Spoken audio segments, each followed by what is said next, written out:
Good morning Pakistan. क्या हाल है, कैसे हैं आप लोग? ठीक ठाक हैं? कल मैं अपनी किसी जानने वाले की उसको मुबारकबाद देने गई। उसके बच्चा पैदा हुआ था और वो बच्चा बेटी थी। तो मुझे ये देख कर कि दुनिया चांद पे पहुंच गई है, हम एक क्लिक पे कोई भी चीज़ ख़रीदनी होती है ऑनलाइन ख़रीद लेते हैं, बैंक में पैसे जमा कराने होते हैं, ट्रांसफ़र करना होता है, सिर्फ एक सिंगल क्लिक के थ्रू। हम मतलब क्या से क्या हो गया, टेक्निकली कितने हम आगे पहुंच चुके हैं, क्या क्या इजादें हो चुकी हैं, लेकिन उसके बावजूद भी हमारे दिमाग उधर के उधर ही हैं। जब मैंने वहाँ जो लोग आए हुए थे बच्चे को देखने के लिए, उनका रद्द-ए-अमल देखा और घर में मौजूद दादी, फुप्पो या और जो दूसरे रिश्तेदार थे, इनफैक्ट अब्बू जो बच्चे के अब्बा थे, बच्ची के अब्बा थे, उनका भी रद्द-ए-अमल देखा तो मुझे थोड़ा मैं डिस्टर्ब हुई, मैं थोड़ा हर्ट हुई देखकर कि बेटी के पैदाइश पर वो खुशी जो होनी चाहिए एक बाप, एक दादी, एक फुप्पो, एक दादा के चेहरे पर, वो नहीं थी। और खुद बच्ची पैदा करने वाली गिल्ट में थी कि बेटा क्यों नहीं हुआ, बेटी क्यों हुई। खैर मैंने उसको तसल्ली दी, मोटिवेट किया, मगर मुझे ऐसा लगा कि क्या करूं मैं। उनको तो नहीं सुना सकती, उनको तो नहीं बोल सकती, लेकिन पूरी दुनिया को सुनाने के लिए मेरे पास एक प्लेटफॉर्म है और वो है मेरा शो। मैंने अपनी टीम से कहा कि मुझे करना है ये शो, जिसमें मुझे लोगों को ये दिखाना है कि बेटियां किसी से कम नहीं होती। बहुत सारे ऐसे किस्से हैं, कहानियां हैं कि 4-4 बेटों की माएँ सारिम बन्नी वेलफेयर ट्रस्ट में हैं, बाप सड़कों की खाक छान रहा है। और बहुत सारी ऐसी बेटियों की माएँ देखी हैं जो अपने दामादों के साथ रह रही हैं, जिनकी बेटियों ने ये शर्त रखी है, शादी एक शर्त पे करूँगी, माँ मेरे साथ रहेगी, माँ को नहीं छोड़ना मैंने। जाहिर है हम जिस दुनिया में हैं, हम जिस फील्ड में हैं, हम बहुत लोगों से मिलते जुलते हैं, मिलना जुलना रहता है, और उसकी वजह से फिर बहुत तकलीफ़ और दुख भी होता है ऐसे घरानों को देख के जो अभी तक इस माइंडसेट के साथ जी रहे हैं कि बेटा नहीं पैदा किया औरत ने तो उसकी कोई वैल्यू नहीं है, बेटा ही है जो कंधे बनेगा बाप के। यही माइंडसेट मुझे नहीं पता कि हमने कहाँ से पिक किया है, वरना अल्लाह ताला की तरफ से मिलती है, वो मिलती है हुज़ूर पाक सल्लल्लाहु अलैहि वसल्लम की ज़िंदगी की मिसाल, और उस मिसाल से हमें अंदाज़ा होता है कि वो बेटियों के बाप थे। लेकिन आप फिर भी अभी भी यही सोचते हैं कि बेटा नहीं तो कोई वैल्यू नहीं हमारी। आज मैं आपको कुछ दिखाना चाहती हूँ। आज मैं आपको वो लोग दिखाना चाहती हूँ जिनकी वजह से ख़ानदानों की वैल्यू है, जिन्होंने अपने ख़ानदानों को अपग्रेड किया, जिनकी मेहनत, जिनकी डेडिकेशन, जिनकी ईमानदारी किसी से भी कम नहीं। आपको पता है कंपनीज़ में प्रेफर करते हैं ख़वातीन को रखना, क्योंकि उनको पता होता है कंपनीज़ को कि इनकी पर्सनल फैमिली प्रॉब्लम्स तो हो सकती हैं, लेकिन डेडिकेटेड काम पे ये ज़्यादा होंगी। सिंसेरिटी अल्लाह ने, शायद आप देख सकते हैं, धोखेबाज ज़्यादातर आदमी होते हैं, मैं सबको नहीं कह रही, माइंड नहीं कीजिएगा प्लीज़, लेकिन ख़वातीन के अंदर एक अल्लाह ताला ने वो बीज बोया है सिंसेरिटी का। बहुत कम बेवफा लोग आपको नज़र आएंगे इस दुनिया में जो औरत हैं। आइए आज आपको कुछ ऐसी मैं तो कहूँगी कि ऐसी पिलर्स से मिलवाना चाहूँगी जिन्होंने अपनी फैमिली को सपोर्ट करके रखा हुआ है। वो पिलर्स हैं अपनी फैमिली के। आइए एक छोटे से ब्रेक के बाद उन लोगों की आंखें खोलने की कोशिश करते हैं जो अभी भी उसी एज में जी रहे हैं कि एक शादी नहीं, इससे बेटा नहीं हुआ तो मैं दूसरी शादी करूंगा, दूसरी से नहीं हुआ तो मैं तीसरी करूंगा, क्योंकि मुझे 4 जायज़ हैं, तो बेटा तो मुझे पैदा करना है, चाहे कर पाऊँ या नहीं। Good morning Pakistan.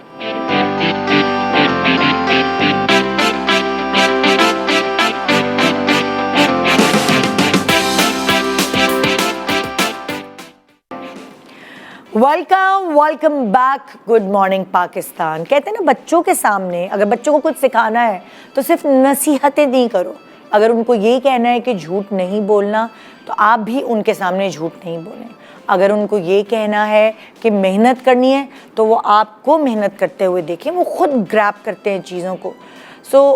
जिस तरह हम बच्चों को कहते हैं ना, नसीहत नहीं करना। उसी तरह मैंने अपने प्रोग्राम का ये फार्मूला बनाया है कि मुझे नसीहत नहीं करनी, मुझे आपको दिखाना है, एग्जाम्पल देनी है। और आज मैं यही कर रही हूँ। वो सारे लोग जो कहते हैं हाँ हाँ हाँ हमारे 4 बेटे हैं, अच्छा बेटी हुई है, चलो कोई बात नहीं, नेक्स्ट टाइम अल्लाह और देगा। ये किस तरह की मुबारक बात है।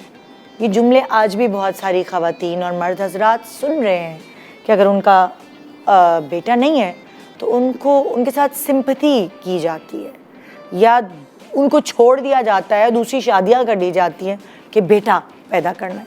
सो मैं कोई नसीहत नहीं करूँगी ये नहीं करना चाहिए, वो नहीं करना चाहिए, मैं आपको बोर नहीं करूँगी बिल्कुल भी, क्योंकि मैं आपको दिखाऊँगी कि बेटियाँ क्या कर सकती हैं, किस तरह वो पिलर्स बन सकती हैं अपने घर के। जहाँ जिस घर में कोई मर्द ना हो, क्या वो घर चलता नहीं है? आइए मैं आपको मिलवाती हूँ अलीशा खान से, जो कि सलमा बेगम की बेटी हैं। और अलीशा क्या करती हैं, या इनसे मिलकर ही हम पूछते हैं। अस्सलाम वालेकुम अलीशा। अस्सलाम वालेकुम सलमा जी, कैसी हैं आप? ठीक ठाक है। आप इनकी माँ हैं? जी हाँ। कितने बच्चे हैं आपके? मेरी 6 बेटियाँ हैं। माशाल्लाह 6 बेटियाँ हैं। जी। आपके हस्बैंड क्या करते हैं? वो रिक्शा चलाते थे जब। अच्छा जी। तो अब उनका इंतकाल हो गया? जी हाँ। कितना अरसा हुआ है? इनको 2 साल हो गए। 2 साल हुए। जी। 6 बेटियों के बाद सलमा जी आपने कभी सुनी ये ताने दुनिया वालों से कि अल्लाह बेटा देगा, अगर बेटा होता तो ऐसा होता, ये सारी चीज़ें आपने बेयर की अपनी ज़िंदगी में? जी हाँ। जब आप ये सब चीज़ सुनती थी तो आपके अंदर क्या आप फील करती थी कि मैं इनको ही ऐसा बनाऊं कि कोई मुझे बेटे का ताना ना दे? जी हाँ, बस यही था कि हाँ। कोई बेटी तो लायक हो। पढ़ाया आपने बच्चियों को? पढ़ा पाई? बच्चियाँ पढ़ाई हैं। हाँ। बस ये नहीं थोड़ी पढ़ पाई क्योंकि बाप बीमार था, शुगर के मरीज़ थे, जी। तो इसकी तालीम मुकम्मल नहीं हो पाई। इसकी तालीम मुकम्मल जी। नहीं। बाकी जो बच्चियाँ पढ़ी हैं वो क्या करती हैं? मैट्रिक पढ़ी हुई हैं वो। मैट्रिक पढ़ी हुई हैं। और वो क्या करती हैं घर में? शादीशुदा हैं सब। सबकी शादी कर दी? जी। ये शादीशुदा सबसे छोटी है ये सबसे छोटी? जी हाँ। घर का खर्च कौन चलाता है? ये चला रही है। कैसे चलाती है अलीशा? रिक्शा चला के।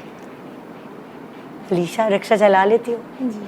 हमारे यहाँ तो ये कॉन्सेप्ट है कि औरतों को तो गाड़ी नहीं चलानी आती। जी ये जो गाड़ी है ना, ये जो सही नहीं ड्राइव हो रही, ओहो ये ज़रूर कोई औरत होगी ड्राइवर। ये तो ऐसे ही मर्द आराम से कह देते हैं, चाहे वो मेरे हस्बैंड हो, चाहे वो आपके हस्बैंड हो, चाहे वो हमारे भाई हो, बाप हो, सारे आदमियों की तरफ से हमें आवाज़ आती है ये। तो तुम रिक्शा कैसे चला ली? तो तुम्हें नहीं रिक्शा वाले कहते? जी बस सब कहते थे कि बेटा आप लड़की हो, घर पे रहो। तो अब्बू शुगर के मरीज़ थे, कोई कमाने वाला नहीं था, तो बस उनकी तबीयत ख़राब रहने लगी थी तो मेरे साथ बैठते थे, मैं रिक्शा चलाती थी। कोई सवारी आती थी तो मुझे कॉल करते थे, मैं घर पर होती थी तो नीचे खुद बैठते थे कि जब कोई सवारी आए फिर मुझे कॉल करते थे कि बेटा आओ छोड़ आए। तो फिर मैं उन्होंने सिखाया तुम्हें रिक्शा चलाना? जी नहीं, उन्होंने भी नहीं सिखाया, वो मेरे साथ बैठते थे। नहीं, लेकिन उन्होंने साथ बैठ के सिखाया तो होगा। जी। तुम अपने अब्बू को देखती होगी, ऑब्जर्व करती होगी और सीख गई होगी, है ना? बस ऐसे। कितनी छोटी थी जब तुमने रिक्शा चलाना मैं शुरू? 70 ईयर्स की थी। 17 साल की थी तुम? अच्छा। तो बस फिर वो मेरा NIC भी नहीं बना हुआ था। फिर तो बस फिर मैं चलाती थी। लोग पहले जब मैं पहली बार चलाने लगी तो सब हैरान हो गए कि बच्ची ये क्यों चला रही है। तो लोग दुकानों से उठ के मुझे देखते थे। हाँ। जब सबको पता लगा कि भाई इनके अब्बू शुगर पेशेंट है, कोई कमाने वाला नहीं है, भाई नहीं है, तो घर को सपोर्ट करी। फिर लोगों ने भी मेरे साथ बहुत सपोर्ट किया, कहीं रिक्शा ख़राब हो जाए या कहीं भी तो मेरे साथ बड़ी सपोर्ट करते थे। हाँ जी मतलब तुम्हें अच्छे लोग भी मिले? जी बहुत अच्छे लोग हैं जो हमारे इलाके के हैं। हाँ। कहीं रिक्शा पंचर हो जाए या कहीं ख़राब हो जाए तो मेरी मदद कर देते। देखो अगर मैंने ये देखा है कि ख़वातीन ड्राइव करती हैं और वो ब्लैक शेड नहीं लगाती तो लड़के बाइक्स गाड़ियाँ पीछे लग जाती हैं, कितना तंग करती हैं। रक्षा तो सारा खुला होता है हर तरफ से, तुम प्यारी हो इतनी माशाल्लाह, तुम्हें नहीं ये तकलीफ़ें बेयर करनी पड़ती कि लड़के पीछे लग गए या कुछ? जी बस करते भी हैं और ना उनको मैं इग्नोर करती हूँ क्योंकि मैंने मेहनत के लिए निकली हूँ और अपने घर को चलाने के लिए निकली हूँ। तो बस फिर यही दिल में रखती हूँ, कोई देखता भी है तो तब भी उसको इग्नोर करके मैं अपनी मेहनत के लिए। रक्षा जलाती हो तो क्या होलिया रखा हुआ था तुमने? मैं अबाई में, फुल अबाई में। जी। आपको कैसा लगता है आपकी बेटी इस तरह कर रही है? कभी ऐसा हुआ महसूस कि बेटा नहीं है? ये लोग एहसास दिलाते हैं ना, हुआ आपको कभी ऐसा ज़िंदगी में? हुआ भी है लेकिन फ़ख्र भी बहुत है इस पे फ़ख्र कि इसने जो है संभाल लिया घर को, अपने बाप का नाम रोशन किया। हाँ कभी इसी पे आपको खुशी होती है मुझे बहुत। आपके मियाँ ने आपको कभी ताने दिए इस बात पे कि 6 बेटियां हैं? माशाल्लाह अच्छा टाइम गुजरा हम लोगों का। हाँ अल्हम्दुलिल्लाह। ये चीज़ें बहुत देखिए ना, अगर बाप सपोर्टिव होता है और बाप इज्जत करता है बच्चियों की, माँ की, तो बच्चियाँ जो है ना वो इतनी कॉन्फिडेंट निकलती हैं कि एक लड़की 17 साल की उम्र से रक्षा चला रही है। ये कॉन्फिडेंस किधर से आया? एक्चुअली ये कॉन्फिडेंस उस मर्द से आया जिसने उसे कभी ताने नहीं दिए। ये है उसका बाप। अगर इनके अब्बू ने इनको साथ बैठ के रक्षा चलाना नहीं सिखाया होता या वो कॉन्फिडेंस नहीं दिया होता तो शायद ये यहाँ अकेली खड़े होके इज्जत की ज़िंदगी ना जी रही होती। क्योंकि पता है जब आपका कोई कमाने वाला नहीं होता तो बहुत सारे आपके पास चोर दरवाजे आते हैं, आप इधर भी जा सकते हैं उधर भी जा सकते हैं। लेकिन अगर आपने इज्जत की रोटी कमानी है तो वो कॉन्फिडेंस आपकी बेटियों के अंदर चाहिए उनको, जो उनके भाइयों और बापों से मिलेगा, जो उनके घर के मर्दों से मिलेगा। और वही हुआ जो हम आज अलीशा को देख रहे हैं। तो अलीशा ने आगे क्या प्लान किया? पढ़ाई करोगी? बस अभी भी मतलब कि घर को सपोर्ट कर रही हूँ। हाँ। तो किराए का घर है? जी किराए का घर था, फिर सिंध गवर्नमेंट ने मुझे अपना दिया अरे घर। वाह अलीशा, जबरदस्त, माशाल्लाह। तो अब घर तो तुम्हारा अपना? जी घर अपना है, अल्लाह का शुक्र है कि मेरी जिस तरह न्यूज़ चली है तो उन्होंने फिर घर का ऐलान किया। न्यूज़ चली थी तुम्हारी? कितना अर्सा हो गया न्यूज़ चली? जी मुझे एक 6-7 महीने हुए तो थे। किसने तुम्हें देखा ऐसे रक्षा चलाते देखा तो सहाफ़ी आए तुम्हारे पास? जी जी मतलब वो एक्सप्रेस न्यूज़ वाले थे ना, तो उन्होंने अच्छा। देखा है, तो उन्होंने मेरी खबर चलाई। तो फिर अपना बिलावल भुट्टो साहब ने रब्ता किया, उनके जो आगे बंदे हैं सब ने, नवाब अली वसान सर ने, सब ने मेरे साथ रब्ता किया। अच्छा। तो मकान देने का वादा किया था, तो फिर उन्होंने वो वादा मेरे साथ पूरा किया। मतलब अब वो मिल गया तुम्हें जी, मकान? मुझे मिल गया। अब उसमें रह जी, रहे उसी हो। में रह तो चलो किराए से तो जान छूटी है ना। अब आगे क्या क्या बनाना है तुमने? रक्षा तो तुम्हारे अब्बू का रक्षा है ये? वही जी, अब्बू का। वही चल रहा है, अपना रक्षा है। जी चलो शुक्र ये भी है। सो तुमने आगे सोचा है कि मैं अब टैक्सी लूंगी, है ना? आगे इंसान का ख्वाब होता है, या फिर मैं बच्चों को स्कूल छोड़ने वाली बस लूंगी। बहुत सारी चीजें बंदा सोच सकता है। जी बस बहुत ख्वाहिशों तो बहुत थी। हाँ। लेकिन घर की ज़्यादा परेशानी थी क्योंकि घर किराए का था, तो फिर उसका भी किराया नहीं निकाल पाती थी, तो इस वजह से फिर घर अपना हो गया। और आगे का यही प्लानिंग है कि कुछ अच्छा हो जाए, आगे की ज़िंदगी अच्छी गुजरे। अब इसका कोई रिश्ता आ गया, जी क्या करेंगी आप? क्या जवाब होगा? इसकी मर्जी पे। तुम्हारा क्या जवाब होगा कि भाई मैं रक्षा चलाऊंगी, चलाती रहूंगी जी बिल्कुल। और अपनी अम्मी को सपोर्ट करती रहूंगी, जी। यही मेरी शर्त है। जी तुम विदा होके मेरे घर आओ। जी ऐसा? जी हमने तो आपको बता दिया, अब आपकी मर्जी आ गई अलीशा, जी आपने सही कहा। है ना? कि जिंदगी गुजारने के लिए आपका पार्टनर तो आपको चाहिए ही होता है। तो अलीशा, आपकी अम्मी तो आप पे हैं ही प्राउड, लेकिन हम भी आप पे बहुत फख्र महसूस कर रहे हैं। और इसी तरह कॉन्फिडेंस के साथ, हिम्मत के साथ बढ़ती रहे आगे। किसी मईका लाल की हिम्मत नहीं कि कोई आपको कुछ कह सके, क्योंकि जब आप इतने मजबूत हैं तो सब डर के भाग जाते हैं।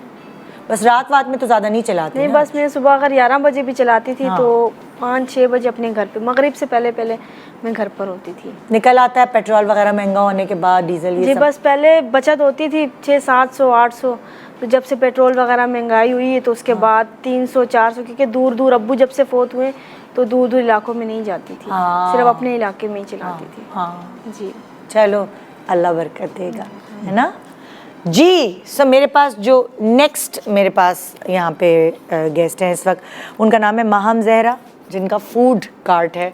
और वैसे ये इन्होंने पढ़ाई जर्नलिज्म में की हुई है, जर्नलिस्ट हैं, लेकिन इन्होंने फूड कार्ट शुरू किया हुआ है। मैं इनसे बात करना चाहूँगी। जी अस्सलाम वालेकुम, कैसी हो माम? अल्हम्दुलिल्लाह बिल्कुल। कितनी बहन भाई हो तुमने? 3 बहनें 1 भाई है। 3 बहनें 1 भाई। तुम बड़ी बहन हो? सबसे छोटी। सबसे छोटी। बाकी बड़े बहन भाई? वो सब अपने मतलब मैरिड हैं, अपने अपने हाँ, घरों में खुश हाँ। हैं। सो आपकी भी शादी हुई है? जी। तो आपने ये कैसे सोचा कि एक ये फूड ठेला कार्ट, ये तो बना हुआ है ना कि तो आदमियों का काम है, हालांकि पूरी दुनिया में ऐसा नहीं है। बिल्कुल मुझे ऐसे ही फूड है। कार्ट पे ज्यादातर खवातीन नजर आई हैं दुनिया भर में। बिल्कुल जो ऐसे ही है। चीजें बेचते हुए वो ज्यादातर खवातीन नजर आई हैं। सो हमारे यहाँ थोड़ा सा ये एक बना हुआ है कि मर्द ही जी कार्ट पे खड़े हो सकते हैं, और माहौल ऐसा माहौल वैसा। कैसे आपने हिम्मत की? मेरा बेसिकली काम पहले भी आउटडोर का था, तो जर्नलिस्ट थी आप तो? बिल्कुल। तो मेरे जहन में तो ये डर और खौफ तो था ही नहीं कि खत्म मैंने ही हो बाहर चुका। खड़े होना है। हाँ। और फैमिली भी इस चीज़ की आदी हो गई थी कि भाई ये बाहर काम करती है, हाँ। तो ये संभाल लेगी। हाँ। अच्छा, जहाँ तक हम माशरे की बात करते हैं, मैं समझती हूँ कि माशरा औरत की ही नज़र से चलता है। मतलब आप जैसा देखते हो जैसा समझते हो वैसे, अगर आप चाहोगे तो गलत होगा, अगर आप स्ट्रांग हो तो कोई कुछ नहीं कर सकता। कितनी प्यारी बात है ये, बिल्कुल कि ऐसे। माशरा औरत की नज़र से चलता है। अगर औरत उसको देखती है कि मैं मजबूत हूँ, मुझे कोई हाथ तो लगा के दिखाए, बिल्कुल ऐसे ही है। तो कोई नहीं हाथ लगा कोई नहीं सकता। लेकिन अगर वो, अच्छा, वो औरतें जो तुम्हें इस वक्त देख रही हैं और वो डरती हैं, उनसे सड़क भी नहीं क्रॉस होती, वो कॉन्फिडेंस उनके अंदर नहीं है, नहीं आया, माँ बाप की तरफ से नहीं आया, ब्रॉटअप ऐसा नहीं हुआ, उनको तुम क्या मशवरा देती हो कि अब भी देर नहीं हुई है, अब भी वो कॉन्फिडेंस उनके अंदर आ सकता है? क्या तुम उनको कहोगी, कैसे वो तुम्हारी तरह बने? मैं सिर्फ ये कहूँगी कि देखें, सपोर्ट कोई करे या ना करे, आपके अगर वालिद सपोर्टिव हैं तो वेल एंड गुड है, अगर नहीं करते तो आप अपनी मर्ज़ी के खुद मालिक हैं। कितनी ऐसी फीमेल्स होती हैं जिनकी शादी होती है, डिवोर्स हो जाती है और वो फिर दर बदर हो जाती हैं, कोई इनका सहारा नहीं बनता। उनको उस वक्त चाहिए कि वो कोई स्टेप लें, उनके आगे उनकी औलादें भी होती हैं, अगर वो कोई स्टेप नहीं लेती तो वो दूसरों की मोहताज रह जाती हैं। मैं समझती हूँ कि मोहताजी से बेहतर मेहनत है जो आप करें, जो आपके भी काम आए और आपके फ्यूचर भी बनाए, आपके बच्चे हैं अगर तो उनके भी काम आए। आप दूसरों के मोहताज होंगे, सब कुछ फेस तब भी करना पड़ेगा। खुद मेहनत करेंगे, कम से कम सर उठा के जी सकते हैं। एग्जैक्टली, ये बहुत एक मज़े की फीलिंग होती है, सर उठा के जी। बिल्कुल, कि आप किसी के आगे हाथ तो फैला ही नहीं रहे। बिल्कुल ऐसे ही है। तो अभी तुम्हारा क्या सिनेरियो होता है, क्या रूटीन है तुम्हारा कार्ट का? शाम 7 बजे उसकी ओपनिंग होती है, मॉर्निंग में मैं अपने जो शूट्स वगैरह होते हैं वो कवर करती हूँ और शाम में मैं अपना कार्ट ओपन करती हूँ 7 बजे और वो क्लोजिंग होते होते 3-4 इजीली हो जाते हैं। रात के 3-4? तुम अकेली होती हो? मेरे हस्बैंड होते हैं, मेरी सिस्टर होती हैं। अच्छा, वो भी साथ हेल्प होते कर हैं रहे मेरे। हो। तो तुम्हारे बहन भाई तुम्हारे साथ रहते हैं? नहीं, अलग रहते हैं, वो सोलो सिंगल मदर है तो वो मेरे साथ ही काम करती है। अच्छा, आपकी जो सिस्टर है मेरी, तो जरा उसकी भी हेल्प हो जाती है। तो क्या है कार्ट पे आपके, क्या क्या होता है खाने को? अच्छा, कार्ट पे सब कुछ डिफरेंट है जो ना आपने कभी सुना होगा। क्या? मैंने पाकिस्तान का नहीं, दुनिया का पहला hot dog crispy burger launch किया है। Hot dog crispy burger? ये कैसे भाई, ये क्या? क्लासिक सुना होगा, क्लासिक बर्गर्स हैं भी बहुत ज़्यादा पाकिस्तान में भी हैं, लेकिन हॉट डॉग क्रिस्पी बर्गर नहीं है। ये कैसा आता है, क्या होता है? मतलब बर्गर है कि हॉट डॉग है, क्या है? चिकन सॉसेज होता है, उसको एक तरह जिंगर की तरह क्रिस्पी करके हम बर्गर के अंदर जो है वो अच्छा इस तरह से बनाते हैं। अच्छा, बर्गर के अंदर जी बनाते हैं। तो ये आइडिया किसका था? मेरा खुद का। तुम मुझे खाने की शौकीन लग रही हो है ना? तो तुम खुद बना बना के चीजें करती थी पहले घर में? मेरे बहुत दिन से जो है वो प्लान था कि मैं कोई, क्योंकि जॉब तो मैं काफ़ी अरसे से कर रही थी। हाँ। तो ये था, मेरा घर चल रहा था जॉब से ना, उनके रेंट का घर है और फिर ससुराल को भी उनके हस्बैंड मेरे साथ ही होते हैं। हाँ। तो हम दोनों की अर्निंग एक ही है। अच्छा। तो अब हम लोगों ने कभी परसेंटेज डिवाइड नहीं करी, तो जो भी अर्निंग होती है उसमें से ससुराल को भी सपोर्ट करना पड़ता है। हाँ। फिर कभी अम्मी की तरफ भी कोई इशू हो जाए तो वहाँ भी सपोर्ट करना पड़ता है। तो मेरा अपना भी जो है ना बड़ा मुश्किल हो गया था, मामला सेटल नहीं हो पा रहे थे।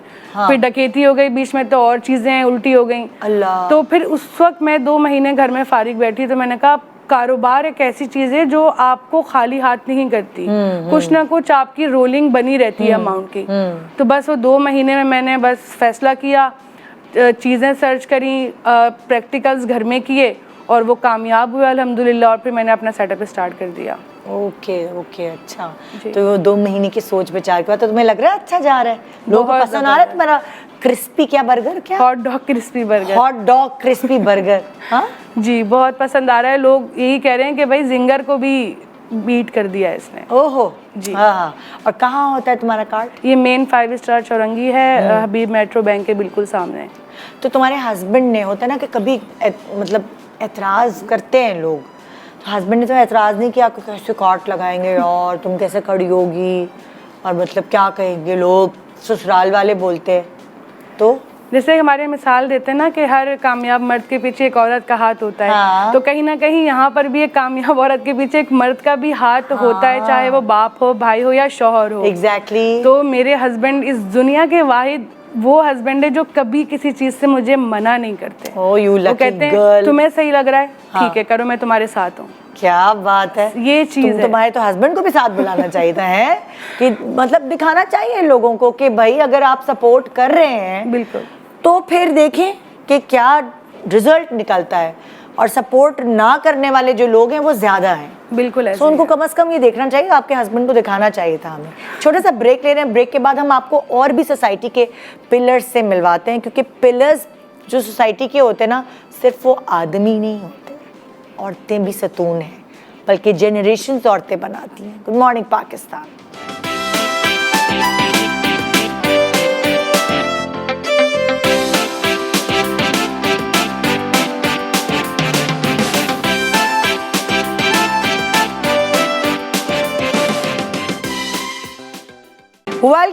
Welcome back. Good morning Pakistan. जिसने अभी टीवी लगाया उनको बता दूं, ये प्रोग्राम उनको ताने मारने के लिए मैंने लगाया है।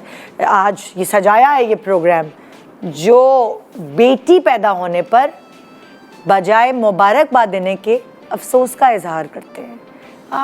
हो जाएगा बेटा। तो इसलिए मैं दोबारा से रिपीट कर रही हूँ कि आज का प्रोग्राम क्यों है, क्योंकि ऐसी बेटियों से आपको मिलवा रही हूँ जो फ़ख्र के काबिल हैं। वैसे तो सारी बेटियाँ फ़ख्र के काबिल होती हैं, जो बेटियाँ घर में भी रहती हैं, खिदमत आखिर में माँ बाप की वही कर रही होती हैं। मुझे तो सारी बेटी, मुझे अपनी बेटी से इतना प्यार है, पता नहीं शायद अपने बेटे सुन तो नहीं रहे, मेरे बेटों से ज़्यादा मुझे अपनी बेटी से प्यार है, पता नहीं क्यों। ऐसा अल्लाह की तरफ से है कि जितनी मिठास, जितना सुकून बेटी को सीने से लगा के होता है ना, उतना मुझे नहीं लगता। बेटे भी अच्छे लगते हैं, ज़ाहिर माँ हूँ, लेकिन मैं आपको आज ऐसी बेटियों से मिलवा रही हूँ जिनको वाकई जब अम्मा अब्बा लगाते होंगे सीने से तो फ़ख्र महसूस करते होंगे। तो मेरे सामने यहाँ मौजूद है डॉक्टर वजीहा, जो कि मुबीना की बेटी हैं। मुबीना नाम है, रुबीना नाम नहीं है। कोई बता दे जी, मुबीना नाम है ना, सही लिया ना मैंने आपका नाम। तो यहाँ डॉक्टर वजीहा, ये फ़ख्र लगता है ना कि बेटी के नाम के आगे डॉक्टर लगाए। मुबीना जी माशाल्लाह, कितनी बेटियाँ आपकी? मेरी 5 बेटियां हैं माशाल्लाह से। अच्छा, और आपने भी मैंने सुना है बहुत मेहनत की है। जी, बहुत मेहनत की है अपनी बेटियों को पढ़ाने के लिए, सब करने के लिए। मेरी बेटियां जब हुई थी तो सब एक के बाद एक यही बोलते थे कि बेटा नहीं है, अफसरदा होते थे। जब बड़ी हो गई, मैट्रिक कर लिया, फिर सबने बोला कि आप पढ़ाना छुड़ा दें, क्या फ़ायदा, घर में रहेंगी, रोटी हांडी करेंगी, आपको क्या मिलेगा? हाँ। इतनी मेहनत करके आपको क्या मिल रहा है? क्यों बोलते हैं ऐसा लोग? पता नहीं क्यों, लेकिन मैंने कहा कि अगर मेरी बेटियां हैं और इतना अच्छा पढ़ती हैं, वो पोजीशन लाती हैं, फर्स्ट से नर्सरी से पोजीशन लाई है मेरी बेटी डॉक्टर वजिया माशाल्लाह। 2nd क्लास में इन्होंने पूरे स्कूल में टॉप किया था। अच्छा। फिर 8th क्लास में टॉप किया। मेरा दिल ही नहीं चाहता था कि मैं इन्हें घर में बिठाऊं, लेकिन आप क्या काम करती थी? मैं घर, पहले तो हाउस वाइफ थी, घर में सिलाई करती थी। अच्छा। फिर मैंने आहिस्ता आहिस्ता और आगे सिलाई करी, सिलाई कर करके इनकी फ़ीसें भरी, पढ़ाया। आपके हस्बैंड क्या काम करते थे? मेरे हस्बैंड थे वार्ड बॉय थे अस्पताल में। अच्छा, तो कभी उनको तो नहीं किसी ने जुमले मारे कि बेटा नहीं है तुम्हारा? नहीं, सब अफसोस करते थे कि आपका बेटा नहीं है, लेकिन मेरे शौहर ने कभी नहीं कहा कि मेरा बेटा नहीं है। इनको मेरी कभी एहसास नहीं होने दिया? नहीं। क्योंकि कभी कभार गुस्से में गुबार निकालते हैं अब्बू, नहीं, अब्बा भी जो नहीं, कि बेटा होता ना तो ऐसा नहीं होता, ये वो बहुत मैंने घरों में देखा है। नहीं, मेरे शौहर ने बहुत सपोर्ट की, साथ ले जाते थे अपनी बेटियों को, कोचिंग बाहर बैठे रहते थे, लेके जाते थे, लेके आते थे। दूर कोचिंग था, पैदल लेके जाते थे, पैदल लेके आते थे। बेटियों ने भी बहुत स्ट्रगल किया, और मेरी एक ही बेटी ने नहीं पढ़ा, माशाल्लाह 5 बेटियों ने पढ़ा है माशाल्लाह। इनसे छोटी बेटी ने मेरी बायोकेमिस्ट्री में मास्टर किया है कराची यूनिवर्सिटी से, वेरी नाइस। और NAD से तीसरी वाली बेटी ने इंजीनियरिंग की है, और चौथी बेटी ने अभी मास्टर के पेपर दिए। अच्छा लग रहा है ना, ये पूरी दुनिया सुन रही है। और एक इंजीनियर है, एक डॉक्टर है, माशाल्लाह। और अभी छोटी बेटी को एडमिशन दिला रहे हैं अभी यूनिवर्सिटी में। वाह, कितनी लकी माँ है माशाल्लाह। जी, अब सब देखते हैं, अभी इनके अब्बू की डेथ हो गई, बीमार हुए, सब कुछ हुआ, अब सब देखते हैं। आप कहते हैं नहीं, आपने वाकई बहुत अच्छा किया कि सब मिसालें देते होंगे खानदान में आप? जी, अब सब फ़ख्र करते हैं कि आपने बड़ी मेहनत की और आपने अपनी बेटियों को इस काबिल बनाया कि अब आपको सपोर्ट करते। ज़बरदस्त। तो खुशी होती है कि नहीं, बेटे ही नहीं पढ़ सकते, बेटियां भी पढ़ती हैं। और बेटों से ज़्यादा मैं कहती हूँ बेटियां पढ़ती हैं और माँ बाप का ख्याल रखती हैं। देखो, माँ बाप मेहनती होते हैं ना, तो मैंने आपको अभी क्या कहा कि बच्चों को नसीहतें नहीं चाहिए होती। बच्चे जब माँ बाप को मेहनत करते देखते हैं तो उनके अंदर भी वो उमंग पैदा होती है जो डॉक्टर वजीहा के अंदर पैदा हुई। डॉक्टर वजीहा ने बहुत, वो कहते हैं ना, डॉक्टर बनी तो ट्यूशन्स ली, तो यहाँ कैसे पढ़ाई की है तुमने वजीहा, तुम बताओगी ज़रा? इनिशियली तो स्कूल लाइफ थी, स्कूल लाइफ में तो खुद ही पढ़ते थे। गवर्नमेंट स्कूल में थी? नहीं, प्राइवेट स्कूल। Private school. अब्बू ने प्राइवेट स्कूल में ही रखा, अच्छा। प्राइवेट स्कूल में ही पढ़ाया। और तो जो अम्मी कह रही हैं कि लोगों ने काफ़ी दफ़ा बोला कि आप पढ़ाई छुड़वा दें, गवर्नमेंट में डलवा दें, हाँ। लेकिन अब्बू ने कभी इस बात पे गौर नहीं किया। अब्बू वॉज के लाइक मेरे बच्चे अच्छे पढ़ रहे हैं, हाँ। तो उनको मैं स्कूल अच्छा ही पढ़ाता हूँ। हाँ। देन उसके बाद कॉलेज आ गया, तो कॉलेज में इतना कोई मसला नहीं था, कॉलेज तो मेरा मेरिट पे ही था। लेकिन फिर आती है MBBS की बारी। उफ। जब MBBS की बारी आती है तो देयर कम्स द कंपटीशन। उसमें ये होता है कि आप जितने ज़्यादा पैसे दे सकें वैसे ही आपको सीट मिल जाती है। गवर्नमेंट इंस्टीट्यूट की बहुत लिमिटेड सीट्स होती हैं जो आपको मेरिट पे मिलती हैं। हाँ। सेल्फ फाइनेंस के जो कोटा होता है वो हमेशा ज़्यादा होता है। हाँ। और सारी यूनिवर्सिटीज़ आपको हमेशा सेल्फ फाइनेंस ही ऑफ़र कर रही होती हैं। फिर तो मुख्तलिफ़ जगहों पे अप्लाई किया, हुआ भी एडमिशन, लेकिन फ़ीस की वजह से I just backed out from everywhere. फिर उसके बाद KMDC Karachi medical and dental college में मैंने अप्लाई किया। अच्छा। एंड वहाँ पे मेरा एडमिशन हो गया, बट अनफॉर्चुनेटली वहाँ की सीट्स कम थी। तो फिर मैंने वहाँ पे अप्लाई कर दिया था एंड आई वाज वेटिंग कि कुछ हो जाए ऐसा कि मेरा एडमिशन हो जाए। लेकिन मैं आपको किस तरह बताऊँ, मुझे यकीन नहीं आता उस बात पे कि वो जो उस वक्त मौजज़ा हुआ था, ये हुआ था कि उस वक्त हमारे पास कराची यूनिवर्सिटी में 150 सीट्स होती थी, 100 सीटें MBBS की और 50 BDS की, और सडन 150 सीट्स बढ़ गई and I came in merit list. Wow, जबरदस्त। फिर वहाँ से स्टार्ट होता है MBBS का सफ़र। फिर वहाँ पे पढ़ाई की, बहुत मेहनत की, स्कॉलरशिप्स ली, उससे थोड़ा बहुत अपने आप को बूस्ट अप किया। फिर इस तरह से कर करके अल्लाह करके MBBS ख़त्म किया। फिर दोबारा से स्ट्रगल स्टार्ट होती है आपकी। Then you go for house job.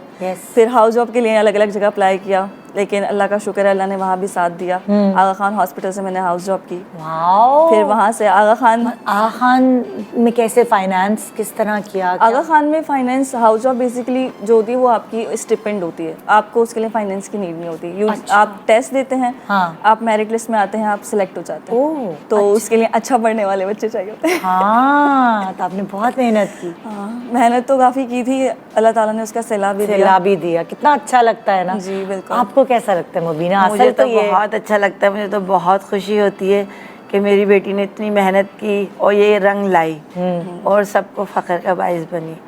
मेरी बेटी जो इंजीनियर बनी है उसकी भी मुझे ज़्यादा फ़ीस नहीं भरनी पड़ी, उन्हें भी स्कॉलरशिप मिलती थी, बहुत अच्छा पढ़ती थी, इस तरह उन्होंने भी कामयाबी हासिल की। मैंने देखा अक्सर वो बच्चे, इतनी खुशी महसूस होती है, स्कॉलरशिप्स पे बाहर जा रहे हैं पढ़ने के लिए, पूरा फ्री फंडेड एजुकेशन, और वो बच्चे मेहनत करते हैं तो आगे पहुंचते हैं। बस इसीलिए दिल ही नहीं चाहता था कि इन्हें रोक दो, पढ़ाई इनकी रोक दो, नहीं इनके नहीं आपने पढ़ने जो तो बात पढ़े। कही थी ना कि पेरेंट्स को देख के बच्चे मोटिवेट होते हैं, ये ना? बात बिल्कुल सच है। हाँ। क्योंकि मुझे जो चीज़ मोटिवेट करती थी ना वो मेरे पेरेंट्स का स्ट्रगल करती थी। हाँ। कि वो किस तरीके से बीमारी में, खुशी में, दुखी में, हर चीज़ में हमारे लिए कॉम्प्रोमाइज़ करते थे। तो वो चीज़ आपको ना बहुत मोटिवेट करती है कि आप उसमें खुद से आगे बढ़ते हैं। और ये बहुत इंपॉर्टेंट होता है लाइफ आपको पता है, मैंने पता नहीं जिक्र किया है कि नहीं, लेकिन मेरी अम्मी ने अपनी ज़िंदगी में बहुत मेहनत की। मेरे नाना का इंतकाल हो गया था तो उन्होंने अपने पूरे कुनबे को मतलब लाइक संभाला एक सर्टन एज पर। उनकी भी 8 बहनें थीं और 1 भाई। तो ये प्रोग्राम मुझसे भी बहुत रिलेट करता है कि मेरी अम्मी का एक भाई जो सबसे छोटा भाई था, नाना का एक्सीडेंट हो गया, दोनों टांगें कट गईं, घर बैठ गए। फिर किस तरह मेरी नानी 5वीं जमात पास थी, फिर किस तरह बेटियों ने, सब ने मिलकर, सलीका शार थी वो, मेरी अम्मी बताती हैं कि हम, याद है अम्मी घर में टॉफ़ियाँ बनाती थी तो हम जाके टॉफ़ियाँ बेचा करते थे जब अब्बू का एक्सीडेंट हो गया था। मेरी अम्मी की सारी बहनें तकरीबन मास्टर्स हैं, सब ने एजुकेशन छोड़ी नहीं, पढ़ते रहे, ट्यूशन्स पढ़ाई। फिर मेरी अम्मी PTV की डायरेक्टर बन गई। अब मुझे अपनी कहानी सुना रही होती थी तो मेरे रोंगटे खड़े हो रहे होते। कहती थी मैं सुबह उठती थी 5 बजे, मैं जाती थी यूनिवर्सिटी क्लासेस लेती थी, फिर मैं ट्यूशन पढ़ाती थी, फिर मैं रेडियो जाती थी, होते होते वो भी मैरिड पे PTV में डायरेक्टर बनी। तो जब वो अपनी कहानी मुझे सुना रही होती तो मेरे रोंगटे खड़े हो रहे होते थे। कहती थी अल्लाह इतनी मेहनत की आपने ज़िंदगी में, सारी ज़िंदगी मेहनत करती रही। तो जब वो उनकी बातें सुनी और उनको देखा, फिर ज़ाहिर है उतनी मेहनत तो हम नहीं कर सकते, लेकिन फिर भी हम भी बहुत सारे कंपैरेटिवली अपने साथ के बच्चों में हम भी बहुत मेहनती रहे। सुबह उठ के 15 साल से मॉर्निंग शो कर रही हूँ, हमेशा ही मैंने भी मेहनत की। और वही अम्मी को, अब्बू को देखती, अब्बू को मुझे याद है कि अब्बू भी इतनी मेहनत करते थे कि उनकी टांगों में ना रस्सी बांधी हुई होती थी, उनकी नसें चढ़ जाती थी, इतना देर खड़े रहते थे, इतना काम करते थे। तो हम नमक के पानी में बाल्टी भरते थे, बाल्टी में नमक का पानी भर के और उनकी टांगें भिगोते थे। तो मैंने देखा है अब्बू रस्सी बांधे हुए होते थे क्योंकि उनको इतनी तकलीफ़ हो रही होती थी। तो जब बच्चे माँ बाप को मेहनत करते हुए देखते हैं, चाहे वो बेटा हो चाहे वो बेटी हो, ऐसा हो ही नहीं सकता कि वो मेहनती ना हो। और जो मेहनती होता है, चाहे वो बेटा हो बेटी हो, वो बनता है आपकी फैमिली का पिलर। सो खुदारा प्लीज़ बेटियों के घर वालों को, मेरी भी 3 बहनें थी, तो मेरे माँ बाप को भी सारी ज़िंदगी कहते रहे हो जाएगा बेटा, बेटा नहीं है ना, बेटा नहीं है ना। सो शुक्र है अम्मा अब्बा ने भी कभी रिग्रेट नहीं किया। बाद में बेटा आया, बेटा हुआ। तो लोगों को सिर्फ ये कहना चाहती हूँ मैं कि बेटियों के घर वालों को छोटा दिखाना बंद कर दें। यहाँ तक कहा जाता है ससुराल में, हाँ तुम्हारी 7 बहनें हैं ना, तुम्हारा बेटा कैसे होगा। सासें ये तक जुमला मैंने अपने जानने वालों के घर में सुना है कि नहीं इनकी खालाएँ ज़्यादा हैं, इनकी बेटियाँ ज़्यादा हैं, इनकी बहनें ज़्यादा हैं, तो ये कैसे बेटों की माएँ बनेंगी। ऐसे भी ये तो जीन्स में ही नहीं है, तुम लोगों की तो जीन्स में ही नहीं है बेटे पैदा करना। तो ये ताने देना ख़त्म करें। दुनिया चांद पे पहुंच गई है। यहाँ डॉक्टर बैठी हुई है, डॉक्टर बेटी है जो अपनी मेहनत पे, इंजीनियर बेटी है इनकी जो अपनी मेहनत से स्कॉलरशिप्स पे आगे आए। खैर तुमने तो मुझे रुला दिया है, मुझे अम्मी याद आ गई। इतनी मेहनती औरतों को देख के हमेशा अम्मी मुझे याद आ जाती हैं। तो एक और मेरे पास बड़ी स्ट्रॉन्ग लड़की बैठी हुई है। टिश्यू पेपर तो दे दो, कोई आंसू साफ करो, सारा मेकअप ख़राब हो गया। हाँ भाई, दोबारा अच्छे मूड में वापस आते हैं। Thank you. उफ तौबा, मुझे नहीं होना इमोशनल। सुबह तो मेरे सामने है मिर्ज़ा आमना जो कि सिक्योरिटी गार्ड हैं। ओहो गर्ल, ज़रा खड़ी होकर दिखाओ, तुम पिद्दी सी तो हो, तुमसे कौन डरता होगा। सिक्योरिटी गार्ड बैठ जाओ। सुनो, वाकई में तुम डराती हो लोगों को कि चोरी वोरी ना करें। देखिए अगर लाइफ में आगे बढ़ना होता है तो कुछ ना कुछ करना पड़ता है। लड़कियां तो तुमने कैसे सोचा कि मैं सिक्योरिटी गार्ड बन जाऊं? नहीं ना, देखिए मेरे घर के ना, मेरे एक बचपन से ख्वाहिश थी कि मैं अपने बगल में लड़का होती है ना तो अपने पापा का बाजू बनती और घर में बिठा के अपने पापा को खिलाती। मेरा बचपन से मैं कहती थी पापा को। तुम्हारी कितनी बहनें हैं? हम 3 बहनें, एक भाई है, भाई छोटा है। अच्छा। तो बस ये कहती थी कि बस किस तरह मैं ऐसी हो जाऊँ कि मैं अपने पापा का सहारा बन जाऊँ। हाँ। लेकिन पापा ने कभी जॉब करने नहीं दी। हाँ। क्योंकि पापा दुबई में थे, फिर पापा काम लॉस हुआ, पापा पाकिस्तान आए। तकरीबन ये 1 साल हो गया पाकिस्तान आए हुए। हाँ। 1-1.5 साल। तो उसके अंदर फिर देखा घर में पापा से पाकिस्तान में काम नहीं हो रहा, बीमार पड़ गए वो। क्योंकि एक बंदा बाहर रहने वाला से पाकिस्तान में कैसे जॉब होगी। हाँ। फिर मैंने आहिस्ता आहिस्ता पहले घर में कुकिंग वगैरह करके, उसके बाद फिर मैंने सोचा नहीं मैं बाहर निकलती हूँ, जॉब करती हूँ।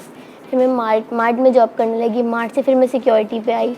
फिर मैंने जॉब छोड़ दी। फिर मेरे पापा ने मेरी जॉब छुड़वा दी थी। उसके बाद दोबारा फिर मैं जॉब पे लगी। यही पिछले साल दिसंबर से मैं दोबारा जॉब पे लगी ना। फिर मैंने दोबारा जॉब की। फिर मुझे पहले मैं मार्ट में गार्ड थी, फिर मुझे ऑफर है कि आप शेल्टर रूम में चली जाएं। मैं शेल्टर रूम में गार्ड बन के आ गई।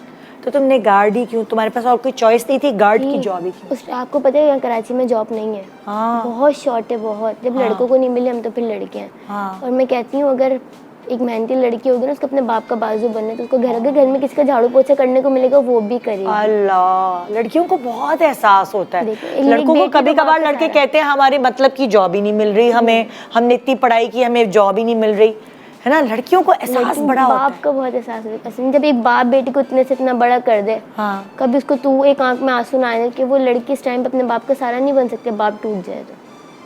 हम 3 बहनें, मेरी बहनें घर में काम करती है, छोटी है मुझसे बहुत। एक 6 साल छोटी है, एक 5 साल छोटी है।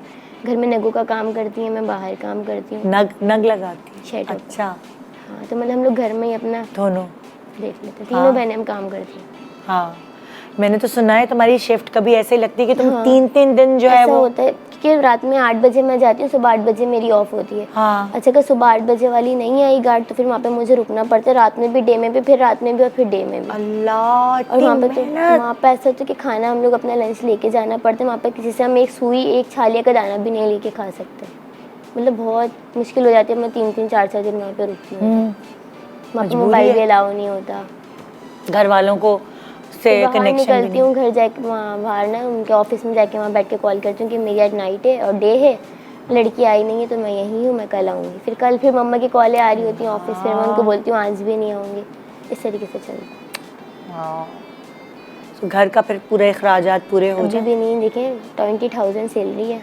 हाँ। और फिर रेंट का घर है, हाँ फिर गैस बिजली का बिल है, फिर माशाल्लाह खाने पीने वाले सब हैं, बहनें इतनी छोटी नहीं है, नहीं हो पाता, बहुत मुश्किल से हो जाता है, बस हो जाता है, अल्लाह का शुक्र है। हाँ, इज्जत से हो निकल जाता है, बिल्कुल। लेकिन महंगाई इतनी है बहुत। कि बंदा क्या करे, कैसे करे, है ना। बिल्कुल। लेकिन फिर भी तुम्हारी हिम्मत है। जो तुम जॉब करती हो सिक्योरिटी गार्ड की, वहाँ और भी लड़कियां हैं, आ रही हैं लड़कियां सिक्योरिटी गार्ड की जॉब करने के लिए? आती है, एक डे में होती है, एक नाइट में होती है। हाँ। मैं नाइट में होती हूँ, फिर डे में, फिर आगे बॉयज़ का भी है, शेल्टर रूम है, अच्छा। वहाँ पे भी होती है, मतलब आती जाती रहती है ना। और सिर्फ एक मैं ही थोड़ी, कराची है, कराची में मार्ड में लड़कियाँ हैं। हाँ। ये जो सर्चिंग है, सर्चर है, लेडी सर्चर। कभी तुमने पकड़ी है कोई चोरी करते हुए कोई बहुत ऐसे? दफ़ा ये जौहर चेज़अप में पकड़ी है मैंने। अरे मॉडल नाम नहीं बताओ। चेज़अप में क्या करती हैं? पर्स में डाल लेती हैं औरतें, क्या पर्स करती में हैं? डालती हैं, जैसे कि नील पैंट हो गया, वो डाल लिया उन्होंने पर्स में, लेकिन हाँ। जब हम लोग बाहर जाते हैं सर्चिंग करते हैं, उसमें से वो निकल जाता है, टैग नहीं लगा हुआ होता, ओ हम टैग लगा के देते हैं। अब जैसे किसी से टीवी में आगे किस बंदी ने ऐसे कोई चीज़ उठाई है, नहीं पकड़ में आई, सीसीटीवी में सब आते, दूसरे वो आते तो हम उसको वहीं रोक देते हैं, हमें पिक्चर्स मिल जाती है। कभी हुई है, झगड़ा हुआ है, लड़ाई हुई है, बहुत। हाथापाई तो नहीं हुई? इतना नहीं हुआ, आ जाते हैं। तुम लोग सिखाते हैं, कुछ ट्रेनिंग वगैरह देते हैं कि हाथापाई हुई तो कैसे संभालना है? सब समझाते हैं। जब हम लोग ट्रेनिंग पे आते हैं ना, जब हम लोग फर्स्ट डे होते हैं, तो हमें सब बता देते हैं कि इस चीज़ में इस तरह करना है, इसमें है तो पिद्दी सी धान पान, लेकिन मुझे लगता है ताकत वाली है ना। छोटा सा ब्रेक लेते हैं, ब्रेक के बाद गुड मॉर्निंग पाकिस्तान।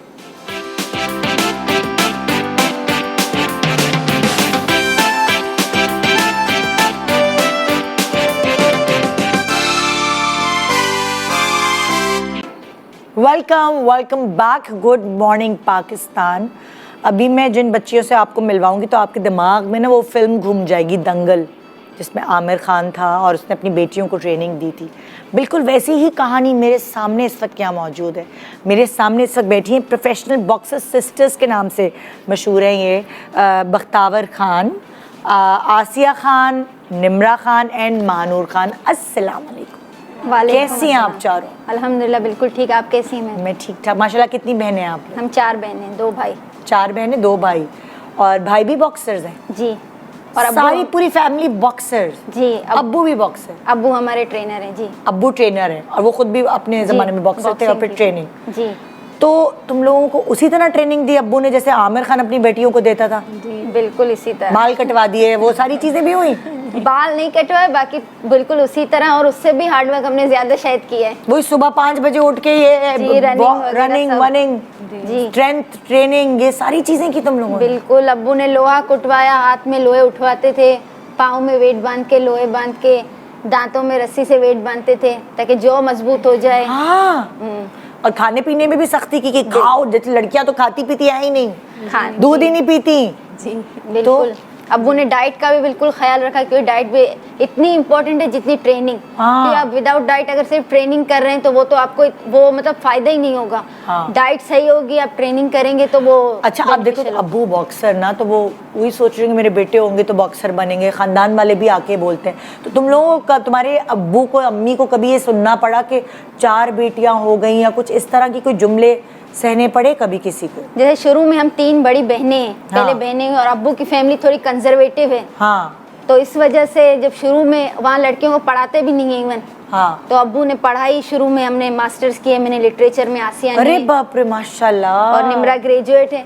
तो उसके बाद जब अब्बू ने बॉक्सिंग करवाना शुरू की, तो शुरू में तो अब्बू की फैमिली बिल्कुल मतलब ये समझे बाइकाट कर दिया था। हाँ। मतलब बिल्कुल अलग ही चीज थी ना लड़कियों को स्पोर्ट्स की तरफ।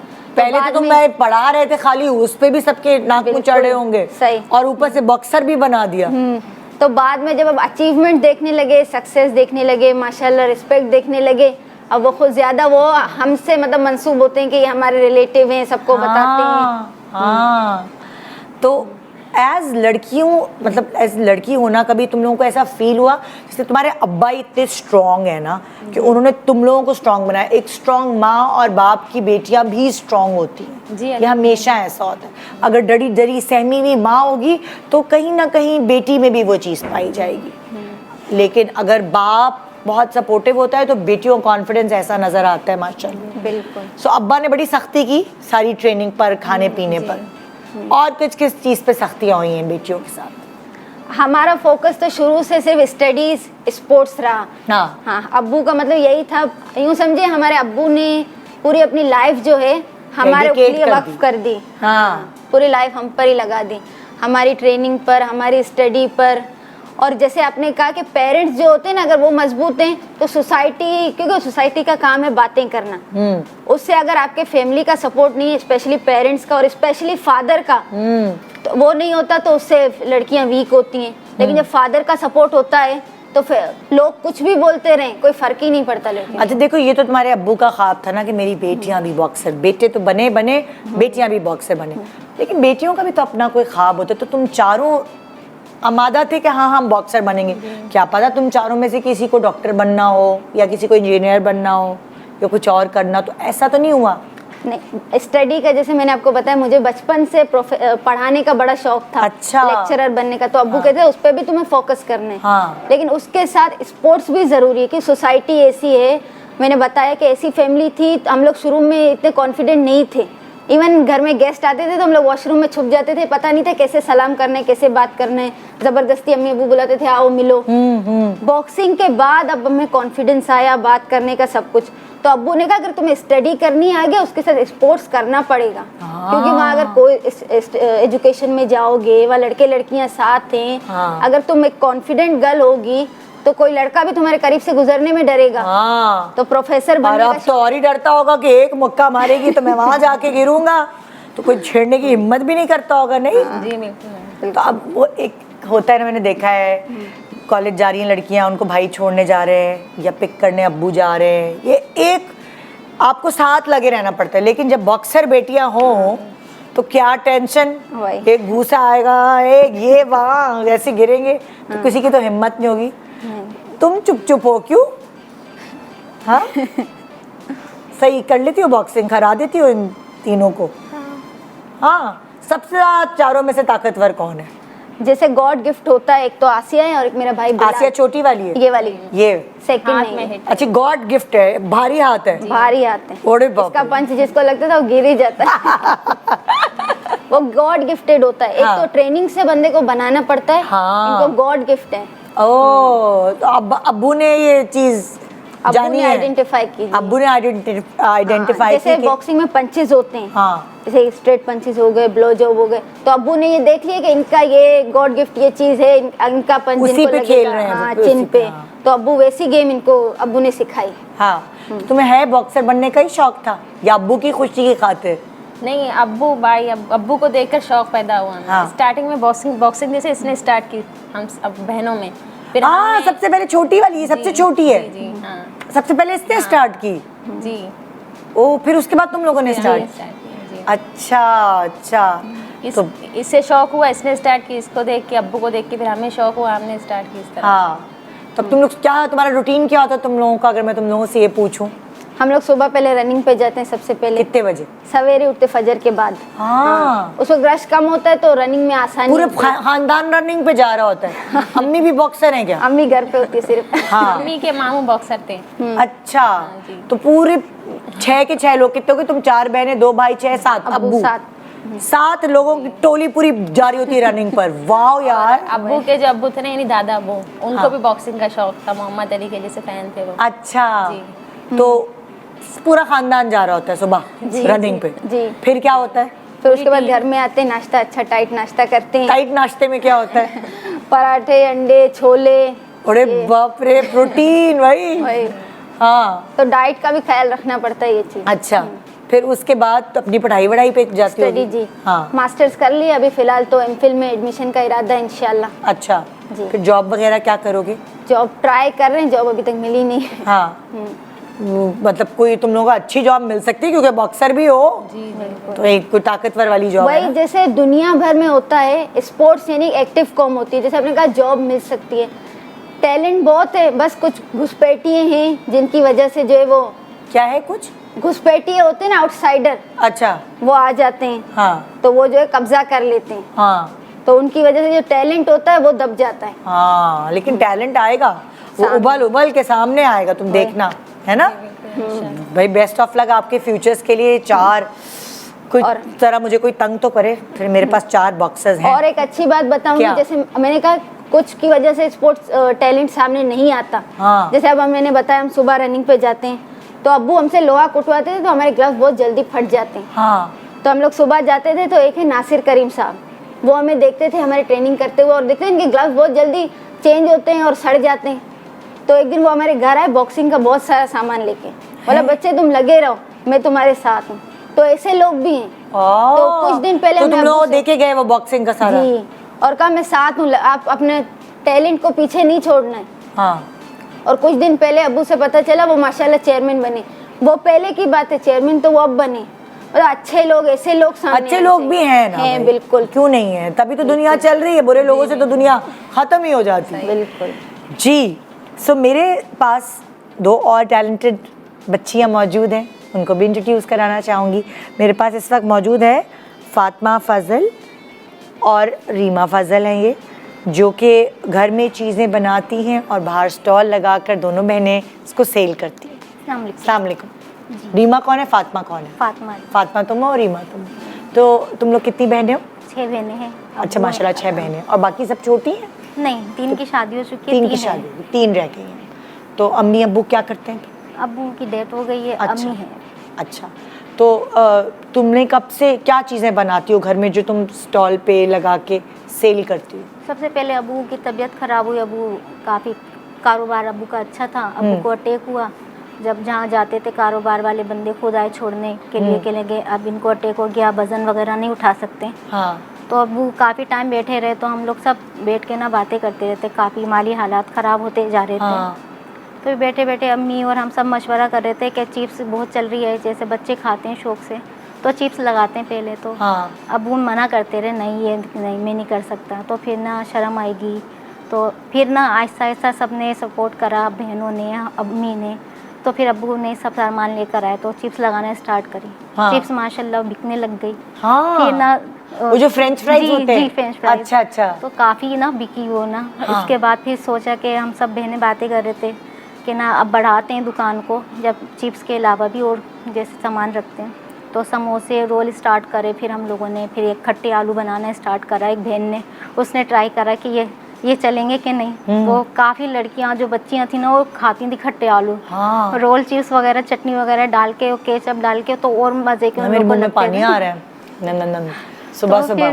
फिर वो लगाना शुरू किया, काफ़ी अच्छी दुकान चलने लगी माशाल्लाह। अबू का जो स्टॉल था वो चलने लग गया। हाँ। तो उसमें उसी में मेरे 2 बहनों की शादी भी हुई। उसी स्टॉल चलाते स्टॉल चलाते उन्हीं पैसों से तुम लोगों ने शादी भी कर दी? जी, अम्मी ने वाह। बीसी कमेटी डाली थोड़ी सी, तो ना उसमें उन्होंने सामान वगैरह जोड़ना स्टार्ट हाँ। करा। फिर उसके बाद अब्बू की डेथ हुई। हाँ। फिर सारा तो अब्बू जब जिंदा थे तो वो क्या हेल्प करते थे स्टॉल में? वो अब्बू करते थे ना, अब्बू लगाते थे और हम लोग घर से सारा तल घर तल से के बना देते के थे, बेचते बना थे। के देते थे। एक बहन तल रही है तो एक थक गए तो दूसरी बहन तल के फ्राई करके दे रही है। सब घर के चीज़ें। करीब ही था स्टॉल? जी, घर के बाहर ही लगाते थे। अच्छा अच्छा अच्छा। तो काफ़ी ना, तो उसके बाद डेथ के बाद फिर सोचते, फिर परेशान काफ़ी होने लग गए। तो फिर अम्मी की इद्दत के दिन इतनी मुश्किल से गुजारे, तो फिर हम लोगों ने, फिर अम्मी ने बोला मैं लगाती हूँ। हाँ। फिर हम सबों ने ना करके दोबारा से अम्मी को दिया। हाँ। अब माशाल्लाह अम्मी लगाती हैं, अब बीमार हैं लेकिन फिर भी करती हैं। हाँ। और सारी बहनें इसी तरह सपोर्ट कर रही होती, अब जो 3 बहनें हो। अब 3 अब ये बहन पढ़ाई के लिए भी जाती हैं, फिर आके ना फिर भी क्या साथ पढ़ रही में- हो आप रीमा? मैं इंजीनियरिंग का कोर्स कर रही हूँ। इंजीनियरिंग का? कोर्स अच्छा कर रही हूँ, जी। अच्छा। तो अच्छा है, पढ़ाई भी करी हो साथ साथ और जी, हेल्प भी करती हो, जी। सही हो जाता है गुजारा? अल्लाह का अल्लाह का शुक्र है। अपना कहते हैं ना, हाँ। रिक्शे हलाल खा रहे हैं बस। हाँ। कभी तुम्हारे अम्मी अब्बू ने वो ताने सुने कि बेटा नहीं है? सुने, आपने बताया ना अभी, मेरी बहन ने सुने। हाँ। उनको 3 बेटियां हुई ना, तो काफ़ी ताने देने लगे क्योंकि खुद 6 बहनें, तो इन्हीं के 3 ऐसे हुए है ना? 3 बेटियां हो गई। सही इनके। सुना है ना मैंने ये? जी जी बिल्कुल। ऐसा करते हैं ना कि उनके- इनके तो पीछे से ही भाई जी। इनकी तो 8 खालाएं हैं, इनकी तो खुद की 6 बहनें हैं। जी। ये कहाँ से पैदा करेंगे बेटे, है ना? वो ना इतनी, फिर उसके बाद 3 बेटियों के बाद इतने ताने वगैरह सुने, तो इतनी दुआएं अम्मी हम लोग करते थे कि अल्लाह ताला उनको बेटा दे दे। अल्लाह ताला ने फिर उतनी दुआओं के बाद एक बेटा दिया उनको। हाँ। अभी भी ये चीज़ है ना माशरे बहुत में? है, अभी भी है। नहीं, ये ख़त्म कैसे ख़त्म करें यार? किस तरह लोगों को समझाएं कि ऐसे नहीं करें? वो खंजर चलते हैं माँ बाप के दिलों पर यार, किसी के हाथ में थोड़ी है, ये तो अल्लाह की मर्ज़ी है, हम उसके कुदरत में थोड़ी कुछ बोल सकते हैं। और कितनी सारी बेटियां ऐसी जो फ़ख्र के काबिल है।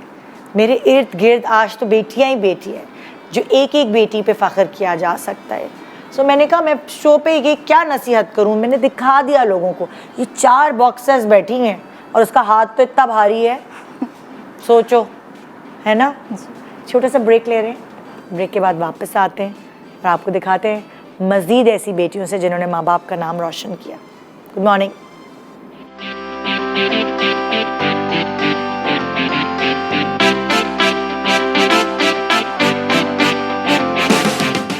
Come back, good morning Pakistan. पता ही नहीं चला कि कब वापस आ गए। खैर, बहरहाल एक बहुत इंटरेस्टिंग प्रोग्राम आज हम आपके लिए लेकर आए हैं, जिसमें इतनी सारी ऐसी लड़कियों से हमने आपकी मुलाकात की जिनके वालिदैन उन पे फ़ख्र महसूस करते हैं, और वालिदैन के पूरे ख़ानदान वाले फ़ख्र महसूस करते हैं। तो मेरे पास यहाँ तीन इतनी बहुत ही प्यारी सी बच्चियाँ मौजूद हैं जो जिनका नाम है मेहर खान, जो फाउंडर हैं गर्ल राइडर एकेडमी की। ये बाइक्स चलाना सिखाती हैं लड़कियों को, है ना? और साथ साथ 2 और लड़कियां हैं जो आपकी स्टूडेंट्स हैं। जी बिल्कुल। इकरा एंड कायनात, है ना? अच्छा, मुझे बताओ कि ये कैसे तुमने सोचा कि मैं बाइक चलाना सिखाऊं लड़कियों को? खुद कैसे तुम्हें आई? मैंने ये ऐसे सोचा कि जब मैंने खुद सीखी ना, हाँ। तो मुझे अपनी लाइफ में बहुत सारी सहूलतें हो गई। जैसे एग्जाम्पल दो। जैसे कि मेरे अपने बच्चों का स्कूल हाँ। काफ़ी दूर है। अच्छा। तो ये है कि उनको छोड़ने का मसला होता था, वैन वाले कभी लेट आ जाते थे और वापसी भी छोड़ते बहुत मुश्किल से, बहुत ज़्यादा इतनी होती है ना, बहुत ज़्यादा तंग करते हाँ। थे ना। तो फिर मैंने कहा कि चलो मैं खुद बच्चों को स्कूल छोड़ के आऊँ। फिर हाँ। जब मैं छोड़ के आने लगी, लेके आने लगी, तो बहुत सहूलत हो गई, बच्चे टाइम पे भी घर आ जाते थे। हाँ। इसके बाद फिर जाहिर सी बात है आगे पीछे जानने वाली लड़कियाँ होती हैं या कोई भी फैमिलीज होती हैं। तुमने तो फिर किससे सीखी थी बाइक? मैंने अपने हस्बैंड से सीखी थी। हाँ। और मतलब मुझे आती थी। फिर ये है कि हस्बैंड कहते नहीं थे नहीं लोग क्या कहेंगे, मैं तुम्हें बाइक पे कैसे नहीं नहीं, माशाल्लाह से बहुत बाइक का तो supportive है। रुझान अभी हुआ है ना कुछ हाँ, अर्से हाँ, पहले। नहीं, मेरे हस्बैंड जो है हमेशा से सपोर्टिव है। हाँ। बहुत ज़्यादा सपोर्ट मुझे उन्होंने करा है हमेशा। हर काम में किसी भी चीज़ के लिए मना नहीं करा उन्होंने। जो भी बात कहती हूँ वो मान लेते हैं फ़ौरन। तो फिर ये है कि उन्होंने मुझे बाइक भी सिखाई और फिर हर तरह की इजाज़त भी दी। बच्चों को लाना ले जाना मैंने करा। फिर जब लड़कियाँ मुझे मिलती थी वो कहती थी आप हमें भी सिखा दें। हर कोई कहता था मुझे। तो फिर मेरे माइंड में आया, फिर मैं जब उनके बारे में देखती थी कि ये लोग भी परेशान हैं, जॉब करती हैं लड़कियाँ, बहुत मसले मसाइल होते हैं उन लोग के साथ और इसमें उसमें जी जाना जी। आना। तो फिर मैंने ये कहा, फिर मेरे माइंड में आया कि क्यों ना एक एक लड़की को पहले मैंने सिखाना स्टार्ट करा। फिर इसके बाद मैंने कहा क्यों ना सिखाती थी या फीस वगैरह लेती थी? नहीं, बस देखिए, जब बाइक भी मैं अपनी ही यूज़ करवाती थी, फ्यूल उसमें होता था, तो बस वो इतने पैसे लेती थी कि बस उसमें काम चल जाए। Okay okay. तो फिर उसके बाद जब मैं सिखाने लगी तो बहुत सारी लड़कियां आने लगी। तो मैंने कहा क्यों ना एक एकेडमी बनाई जाए, एक नाम बनाया जाए ना, तो एक पॉइंट बनाया जाए उसका। जो है मैं सोशल मीडिया पे भी मेरा जैसे पेज वगैरह बनाया, टिकटॉक आईडी है मेहर खान राइडर के नाम से। तो मेरे घर पे एक लड़की काम करती थी, अस्मा उसका नाम था। वो कहती थी मैं हर संडे के संडे जब छुट्टी होती थी उसकी, तो वो बाइक का वो करने के लिए ना, कोर्स करने वो जाती थी, वो सीखने के लिए। आई डोंट नो वो कौन सी वाला एकेडमी थी, लेकिन वो यही कहती थी वहाँ सब लड़कियाँ आती थी। हाँ, सारे मेरी एकेडमी में सिर्फ गर्ल्स ही हैं। अच्छा। और सिखाती भी गर्ल्स हैं। मेरी इंस्ट्रक्टर भी जो हैं वो भी सारी गर्ल्स हैं। तो बहुत ज़्यादा आसान रहता है, क्योंकि कुछ लेडीज़ ऐसी होती हैं कि वो जेंट्स से नहीं सीखना चाहती अच्छा। हैं। तो इस वजह से सिर्फ ना लड़कियाँ ही हमारी एकेडमी में सिखाती हैं। अच्छा। तो माशाल्लाह से मेरी एकेडमी में जितनी भी लड़कियाँ हैं ना। तुम्हारी अपनी एकेडमी है, तुम जॉब करती हो? नहीं नहीं, मेरी अपनी एकेडमी है। तो वो उसमें तुम बाइक्स तुम्हारी अपनी होती? जी जी बिल्कुल। फ्यूल तुमने कितनी बाइक्स ले ली है माशाल्लाह? अच्छा, मैंने माशाल्लाह से इसी में ही अब जो है मेरी 3 बाइक्स हो गई हैं। अच्छा अच्छा अच्छा। और मैं जो हूँ डायरेक्ट बाइक पे सिखाती हूँ। दूसरी एकेडमी में पहले साइकिलिंग कराते हैं, तो मैं नहीं कराती हूँ। उसमें थोड़ी मेहनत होती है मुझे बाइक डायरेक्ट सिखाने में। लेकिन ये मैं कहती हूँ कि वेस्ट होता है टाइम। कुछ लड़के कहते हैं हमें साइकिल चलानी नहीं आती है। मैं कहती हूँ कोई मसला नहीं है, बस आप आ जाओ, मैं आपको राइडर बना दूंगी। हाँ। और कितने दिन लगता है सीखने में? देखिए, ये स्टूडेंट पे डिपेंड करता है कि वो कितने दिन में सीखेंगे। कुछ अच्छी शार्प होती हैं लड़कियाँ, तो वो 8 दिन में भी फुल राइडर बन जाते हैं। कुछ जो ऐसी होती हैं 1.5 महीना भी लगा देती है। लेकिन मेरा एक उसूल है, मैं 1 टाइम पेमेंट लेती हूँ और फिर जो है मैं नेक्स्ट पेमेंट बिल्कुल भी नहीं लेती हूँ। मैं कहती हूँ बस अब ये मेरी जिम्मेदारी है आपको राइडर बनाना। अच्छा, कितनी भी क्लासेस देनी? जी जी बिल्कुल। Very nice very nice. तो आपके पास अभी तक कितनी एनरोलमेंट हुई है लड़कियों की? माशाल्लाह से मेरे बेजेस बने हुए हैं और तकरीबन मुझे जो है 1-1.5 साल का अरसा हो चुका है ये काम करते हुए। तो हर बेज में तकरीबन 13-15 लड़कियां तो होती हैं। और एक बेज जो है वो तकरीबन 1 महीना 1.5 महीना चलता है। इसके बाद नेक्स्ट बेज आ जाता है। तो मैक्सिमम तो अब 80-100 के करीब लड़कियां हो चुकी होंगी जिनको आपने बाइक चलाना सिखाई। तो बाकी आपके जो बच्चे छोटे हैं उनमें तो घर संभाल लेती हो फिर? जी बिल्कुल। बस ये कि लाइफ थोड़ी सी मुश्किल हो गई है बहुत ज़्यादा, लेकिन ये कि मैं मैनेज कर लेती हूँ। वेरी गुड वेरी गुड जी। तो आप बताइए कायनात हो तुम? इकरा तो तुम इतनी छोटी सी हो, तो तुम्हें कैसे एकदम शौक हो गया बाइक सीखने का? मुझे भी लड़कियों को देख के ही शौक उठा था कि अम्मी ने कहा कि तुम सीखो, तुम कर सकती हो।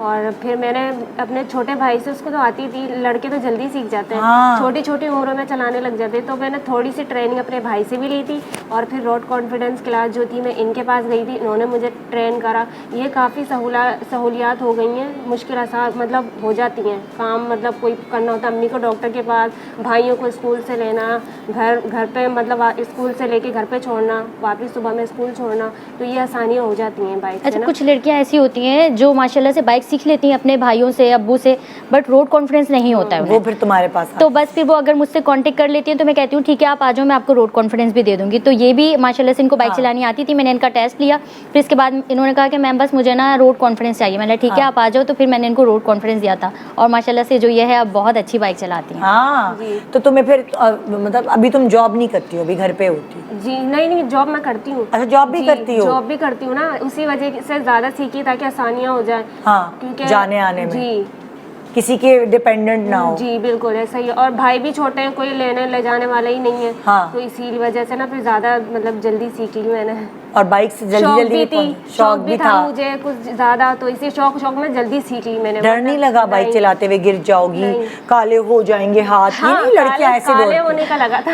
अरे देखो, गिरने का डर नहीं लगा, हाथ काले होने का डर लगा काले होने भाई। का तो मैं यहाँ ग्लव पहन के फिर चलाती थी, लेकिन मैं जब से मैंने सीखी ना अल्हम्दुलिल्लाह एक ही दफ़ा मैं गिरी थी, वो मुझे ना फोकस नहीं हो रहा था ब्रेक पे मेरा, हाँ, ये है कंट्रोल हो गया था ब्रेक, मुझे ना फोकस नहीं होता था, मतलब ब्रेक में सही से दबाती नहीं थी, कहीं पे भी ठुक जाए निकाल लिया करती थी लेकिन गिरती नहीं थी। गिरती नहीं थी। फिर ऐसे ऐसे करके मैंने माशाल्लाह अल्हम्दुलिल्लाह इतनी क्या जॉब करती अच्छा सा ऑफिस में जॉब करती हूँ। ऑफिस में जॉब करती, बाइक पे जाती हो? जी बाइक पे जाती, बाइक पे फिर बाइक पार्क करती हो, स्टैंड से निकालती हो बिल्कुल स्टाइलिश बन के? किसी ने कभी कुछ कहा तो नहीं? नहीं, किसी ने कुछ नहीं कहा, घर वाले बहुत सपोर्टिव। कोई कहे तो कहना कहा तो फिर तुम छोड़ दिया करो अपनी गाड़ी में, खबरदार जो मुझे कुछ कहे ऐसे कहने वाले बहुत होते हैं। हाँ, लेकिन आप दो कान अल्लाह मैंने दिए किस लिए? बिल्कुल, एक से सुनो दूसरे से निकालो। हाँ भाई, अब तुम बताओ कायनात। मैंने बाइक इसलिए सीखी क्योंकि जो है मेरी फैमिली में मेरा भाई नहीं है। अच्छा। और मेरे फादर हैं, अल्हम्दुलिल्लाह मेरे फादर भी बहुत सपोर्टिव है और मेरी मदर भी बहुत सपोर्टिव है। ऐसा नहीं है कि मतलब लड़का नहीं है तो लड़कियों को बाइक चलाना नहीं सिखानी चाहिए। अल्हम्दुलिल्लाह मेरी मदर और मेरे फादर ने हर मामले में मुझे बहुत सपोर्ट किया। कितनी बहनें हो तुम? हम 3 बहन हैं। अच्छा। सबसे बड़ी मैं हूँ और 2 मुझसे छोटी है। अच्छा। हम तीनों स्टडी गोइंग भी हैं और जो है जॉब भी करती है। थर्ड तो मेरी बहन बहुत छोटी है, वो 11 ईयर्स ओल्ड की है और हम 2 बहनें जॉब भी करती हैं और अल्हम्दुलिल्लाह अपनी स्टडी भी कंटिन्यू की है। और इसके अलावा अपनी फैमिली को भी सपोर्ट करते हैं क्योंकि मैंने अपनी लाइफ में बहुत स्ट्रगल मैंने भी किया है और मेरे पेरेंट्स ने भी बहुत स्ट्रगल किया है।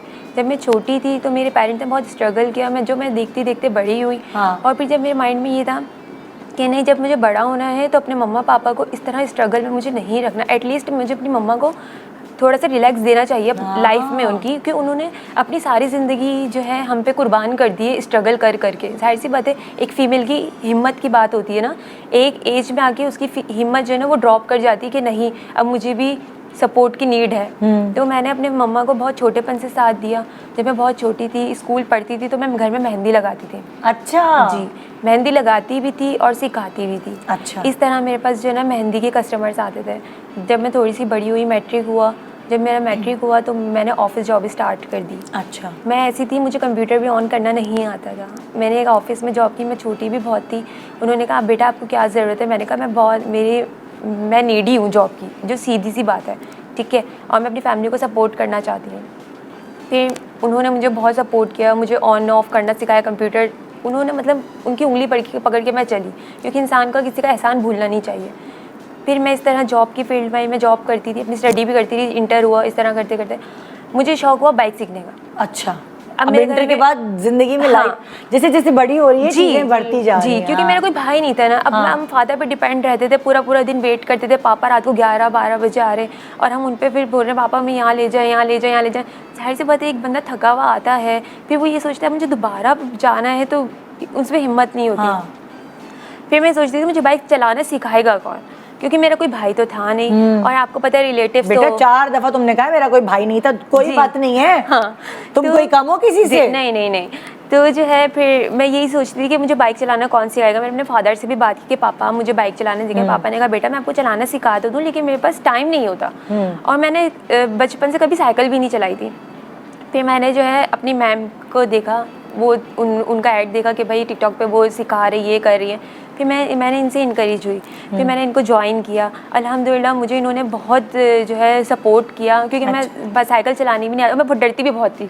मैं जब बाइक पे पढ़ती थी तो मैं यही बोलती थी कि मैम मैं चला पाऊँगी नहीं चला पाऊँगी, मैंने कभी साइकिल नहीं चलाई। तो मुझे मेरी मैम का बहुत सपोर्ट है और मैं अपनी मैम को बहुत दिल से थैंकफुल करती हूँ, क्योंकि उनकी वजह से आज मेरी लाइफ बहुत ईजी है।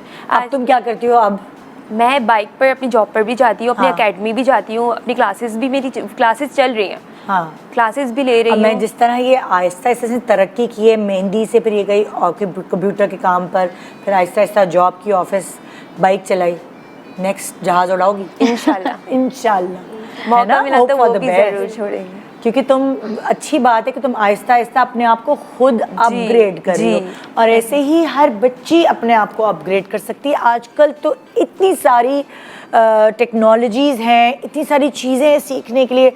एक ज़माना था जब डॉक्टर बन जाओ, इंजीनियर बन जाओ, है ना, टीचिंग कर लो, यही ऑप्शंस होते थे। इंजीनियर लड़कों के लिए होता था, डॉक्टर लड़कियों के लिए होता था, ऐसे ही। लेकिन अब आपके पास इतनी फील्ड्स हैं। मैं एक ऑब्जर्वेशन मेरी ये थी कुछ दिनों पहले, मैं देख रही थी कि हम कहते हैं पाकिस्तान की एयरलाइन में खाली बुढ़ी थोड़ी एज ज़्यादा जिनकी ख़वातीन हो वो एयर होस्टेस होती है। मैंने इंटरनेशनली जब ट्रैवल किया तो मैंने ऑब्ज़र्व किया कि ये तो हर मुल्क में थोड़ी बड़ी उम्र की एयर होस्टेसेस हैं। तो मुझे अंदाज़ा ये हुआ कि भाई एक ज़माने में क्रेज़ था कि एयर होस्टेस बनना है, लड़कियों को एयर होस्टेस बनना है, लेकिन अब वो क्रेज़ नहीं है, क्योंकि बहुत मेहनत का काम है और ऑप्शंस बहुत है काम के। वरना एक ज़माने में जब घूमने का शौक था लड़कियों को तो वो कहती थी एयर होस्टेस बन जाओ, तो मिलती नहीं है उनको, तो इसलिए एक सर्टेन एज की फील्ड की लड़की जो है, अब जैसे मेरी एकेडमी है तो हर फील्ड की लड़की का मेरे पास कॉल आती हैं। उनमें ज़्यादातर पुलिस वाली भी होती हैं, ज़्यादातर हर एरिया में, मतलब कराची में पोलियो के कतरे पिलाने वाली थी। उन्होंने कहा कि मैं पैदल चल के सबके घर जाती थी, देर हो जाती थी, मैं उतने जो मुझे काम मिलता था मैं उतना कर नहीं पाती थी, वो गवर्नमेंट का काम करती थी। उन्होंने बाइक चलाना सीखी और वो बाइक पे इस तरह करने लगी, तो उनके काम में उनको बेहतरी मिली, वो सीनियर होती गई। बिल्कुल बिल्कुल। सो अपनी ज़िंदगी आसान हमने कैसे बनानी है? अब वो ज़माने नहीं हैं कि गोश्त सुखा के खाएं, फ्रिज है उसी तरह और बहुत सारी टेक्नोलॉजीज़ हैं। जैसे मेरी अम्मी कहती थी, लाइक मेरे अब्बू आज तक कंप्यूटर सही नहीं सीख पाए क्योंकि उनके ज़माने में था नहीं, मेरी अम्मी ने सीख लिया। अम्मी घुस के, हम उम्र थे दोनों, लेकिन उन्होंने सीख लिया। टेक्नोलॉजी के साथ आपको अपने आप को बदलना पड़ता है, इसीलिए मैं आज का प्रोग्राम लेकर आई हूँ कि अपना दिमाग भी बदले। जब हर चीज़ बदल रही है, दुनिया कहाँ से कहाँ बदल पहुँच गई है, तो देखें ना इन लड़कियों को, ये किसी से कम नहीं है। और अगर आपके पास बेटियां हैं तो किसी को आपसे सिंपैथी करने की ज़रूरत ही नहीं है, और अब ये कहने की कोई बात नहीं, इस दफ़ा बेटी हुई अगली दफ़ा अल्लाह मियाँ बेटा देगा, ये जाके उनको अफसोस की तरह की मुबारकबादें नहीं दिया करें प्लीज़, तकलीफ़ होती है। और बेटियां भी, मैं तुम्हें भी कह रही हूँ, स्पेशली 4 दफ़ा तुमने कहा मेरा भाई नहीं है, क्या है भाई से? भाई कुछ नहीं होता, नीड भी नहीं है, को बनने का बहुत शौक नहीं, नीड भी नहीं है भाई की। भाई की नीड भी नहीं, क्योंकि जो है हम खुद काम कर लेते अपने सारे, तो भाई की भी नीड नहीं है। अच्छा, कुछ गर्ल्स भी ऐसी भी हैं जो अगर कमेंट भी करती हैं, मुझसे बात करती हैं, वो ये कहती हैं कि पेरेंट्स इजाज़त नहीं देते हैं, शौक बहुत है, ज़रूरत बहुत है, पर पेरेंट्स इजाज़त नहीं दे रहे हैं, आप उनसे बात करें। तो मैं भी उन पेरेंट्स को कहना चाहूँगी कि देखें प्लीज़, अगर आपकी बेटी आपके लिए कुछ करना चाहती है तो प्लीज़ आप उनको सपोर्ट करें, वो आपके लिए करना चाहती हैं, कुछ खड़ी होना चाहती हैं, तो आप पेरेंट्स को अपनी परवरिश पे भरोसा करना चाहिए और अपनी बेटियों को। ज़्यादातर पेरेंट्स जो है वो डरते हैं माशरे से, माशरे की बातों से, तो बस मैं ये कहती हूँ आप छोड़ दें सबको, माशरा आपके लिए आके कुछ भी नहीं कर रहा है, आपने खुद की बेटी पर भरोसा करना है। बच्चियों को जिंदगी बनाने दें और देखिए फिर वो कहाँ तक आपको लेके जाती हैं। मिसालें हैं मेरे सामने, इतने बड़े बड़े नाम हैं जिन्होंने अपनी फैमिलीज को अपग्रेड किया है, एक छोटे इलाके से बड़े इलाके तक, एक छोटे घर से बड़े घर तक लाने में उन लड़कियों का सारा काम है, हार्ड वर्क है। मेरे साथ इस वक्त मौजूद हैं यहाँ हफ्सा, है ना, हफ्सा नाम है ना, शेफ़ हफ्सा। और शेफ़ हफ्सा जो है मुस्तकिल स्माइल, खाते पीते लोगों के चेहरे पे हमेशा मुस्कुराहट रहती है ना, क्योंकि वो डाइटिंग नहीं करते, वो खुश रहते हैं। सोचते भी हैं डाइटिंग का तो नहीं हो पाती, नहीं हो पाता, पता नहीं क्यों। तो शेफ़ हफ्सा कैसे बनी? शेफ़ हफ्सा बचपन से ख्वाब था, पैशन था कि खाना पकाना है। हर लड़की का होता है, ये तो दुल्हन बनने का, खाना उस खाने में और एक शेफ के खाने में बहुत फर्क होता है। हाँ, ये बहुत फर्क होता है। शेफ को तकरीबन 120 शेफ डिशेस जो है बिना देखे बनानी होती हैं। शेफ आलू गोश्त भी बनाता है तो उसका इसके अंदर एक स्टाइल होता है। 5 स्टार होटल का एक अलग स्टाइल होता है। एग्जैक्टली बस ये था। सो शेफ अफसा ने बचपन से सोचा ये शौक तुम्हें किसको देख के आया? अम्मी किसी को नहीं, खानदान में कोई भी नहीं था। हाँ, कोई भी नहीं था। और बहनें और भाइयों कोई भी नहीं थे। 5 बहन भाई हम लोग और 3 सिस्टर 2 भाई। ठीक है। तो जो है बस बचपन से बहुत छोटी सी थी, रोटियां बनाने का शौक, तो खाना बनाने का शौक, स्टूल रख रख के चूल्हे तक जाना, वो बस एक शौक था, बहुत शौक। तो घर वालों ने इतना मोटिवेट किया, मम्मा पापा ने बहुत सपोर्ट किया कि नहीं कुछ करना चाह रही हो जाओ करो। तो बहुत इंस्टीट्यूट ढूंढती थी कराची में कि मिल जाए, नहीं मिलते थे। तो बस इंस्टीट्यूट मिला, इंस्टीट्यूट में डिप्लोमा कोर्सेस, गोल्ड मेडलिस्ट हूँ मैं पूरे पाकिस्तान में। वाह वाह वाह। तो मैंने बहुत जो है इस पैशन को लेके मेहनत करी है आगे बढ़ने की। कहीं होटल इंडस्ट्री में और रेस्टोरेंट फील्ड में, लेबनीज़ कुजीन में काफ़ी काम किया है। तो बस ये था कहीं प्रॉब्लम नहीं हुई किचन में सारे आदमी हाँ, होते? मैं यही बताने आ रही 2 साल होटल में जॉब की है, मैंने ट्रेनिंग ली है होटल मैनेजमेंट। जब मेरा फर्स्ट डे था तो मैं रो के वापस आई थी। मैंने कहा अब नहीं जाऊंगी कल से, क्योंकि वहाँ कोई स्टूल नहीं होता था बैठने के लिए, कि बस आपको 9 घंटे प्रॉपर खड़े होना है। और इतने जेंट्स के साथ काम करना होटल इंडस्ट्री में, तो जेंट्स ही होते हैं ज़्यादातर। उनका माइंडसेट भी कुछ और होता वो है, बिल्कुल उनकी लैंग्वेजेस बिल्कुल अलग होती हैं, गाली के बगैर बात नहीं होती। बिल्कुल उनकी गाली से एक कान से गाली सुनी तो दूसरे खवातीन को नहीं बर्दाश्त होती गालियां वालियां प्रोफेशनली, और कभी कभार किसी फील्ड में आदमी गाली के बगैर बात नहीं कर सकते, और हमारे नहीं बर्दाश्त होती, पता नहीं कि इस तरह की हार्श लैंग्वेज। और हमारे फील्ड में ये जेंडर डिफरेंस नहीं है, जो लड़का काम कर रहा है वही लड़की करेगी, जो टाइम लड़का दे रहा है वही टाइम लड़की देगी। बिल्कुल। तो बस पहले दिन जब मैं वापस आई मैंने कहा अब नहीं जाऊंगी कल से मैं। बहुत टांगे मेरी एक लड़खड़ा रही थी कि नहीं खड़ा नहीं हुआ जा रहा, लेकिन नहीं, वो सोच के कि नहीं कुछ बनना है। तो बस फिर वापस चली गई। और फिर होते अब इतनी आदत हो गई माशाल्लाह से। लॉकडाउन से मैंने अपना काम स्टार्ट कर लिया था। अब जो तुम खुद कर रही हो अपना काम? अल्हम्दुलिल्लाह। मेरी 2 घर में बनाती हो? क्या? मेरे पास सारी कुजीन्स थी, सारी कुजीन्स पे मैंने काम किया है। हाँ। लेकिन मैं एक मल्टीनेशनल कंपनी के साथ अभी फ़िलहाल काम कर रही हूँ सिंस 4 इयर्स से। अच्छा। तो चाइनीज़ पे काम कर रही हूँ। मेरा टोटली तो मल्टीनेशनल कंपनी क्या होता है? कि कुकिंग शोज करती हो, क्या करती हो? नहीं, कुकिंग शो नहीं, मेरा पेज है, चैनल है। अच्छा। और जो है अब मैं नाम तो नहीं ले सकती, मतलब ऑनलाइन कंपनी होती है, एज अ होम शेफ मैं काम कर रही हूँ। अच्छा। चाइनीज़ कुजीन पे। अच्छा। तो बस ये अभी तो उसमें तुम्हें क्या फायदा होता है कि लाइक तुम्हारा पेज होता है और वो ब्रांड करता है? लॉकडाउन से 1 दिन पहले तक मैंने जॉब करी है लेबनीज़ कुजीन में। अच्छा। तो लॉकडाउन से मैंने स्टार्ट किया था, बहुत छोटी इन्वेस्टमेंट से मैंने पहले दिन से काम स्टार्ट किया अपना। तो मैं सारी कुजीन्स पे काम करती थी, जस्ट ऑनलाइन ऑर्डर्स लेती थी और वो डिलीवर करती थी। अब लॉकडाउन में आपको पता है माशाल्लाह से सब हर कोई घर पे बैठा हुआ था और सिर्फ खाना ये हो रहा था। तो मैंने बहुत दिन रात बस ऑर्डर डिलीवर होता था हमारा। लेकिन भाई मुझे समझ नहीं आ रहा, तुम्हारा पेज है कि तुम खाने बना के बेचती हो? पेज है, हमारा पेज है। अच्छा। मेरे पास सारी कुजीन्स होती हैं, ठीक है। पेज से ऑनलाइन ऑर्डर्स मिलते हैं। अच्छा, ये हमारे शेफ रेडी करते हैं, मीन्स कि मैं भी तुम करवाती हो, तुम्हारे अंडर काम करते हो। और बिजनेस वुमन है आप, ये बोले ना। तो मैंने कहा ना लॉकडाउन से मैंने अपना बिजनेस स्टार्ट कर दिया था। लॉकडाउन से पहले मैंने जॉब करी हमेशा। तो बस फिर लॉकडाउन से करते ये टाइम आ गया कि अब माशाल्लाह से। तो आपने अपनी फैमिली को अपग्रेड किया है, वो बिल्कुल सपोर्ट पूरा किया है। क्या बना के दिया अब्बू अम्मी को, बताओ? सब कुछ, मतलब पूरा घर माशाल्लाह से रेनोवेशन, और फिर जो एक लड़की की ख्वाहिशात होती है कि ये भी हो, शॉपिंग और ये मतलब हर चीज़ ही समझे। कितना अच्छा लगता है ना, बहुत अच्छा। और अपना पैसा अपना होता है, कपड़े ला के देना।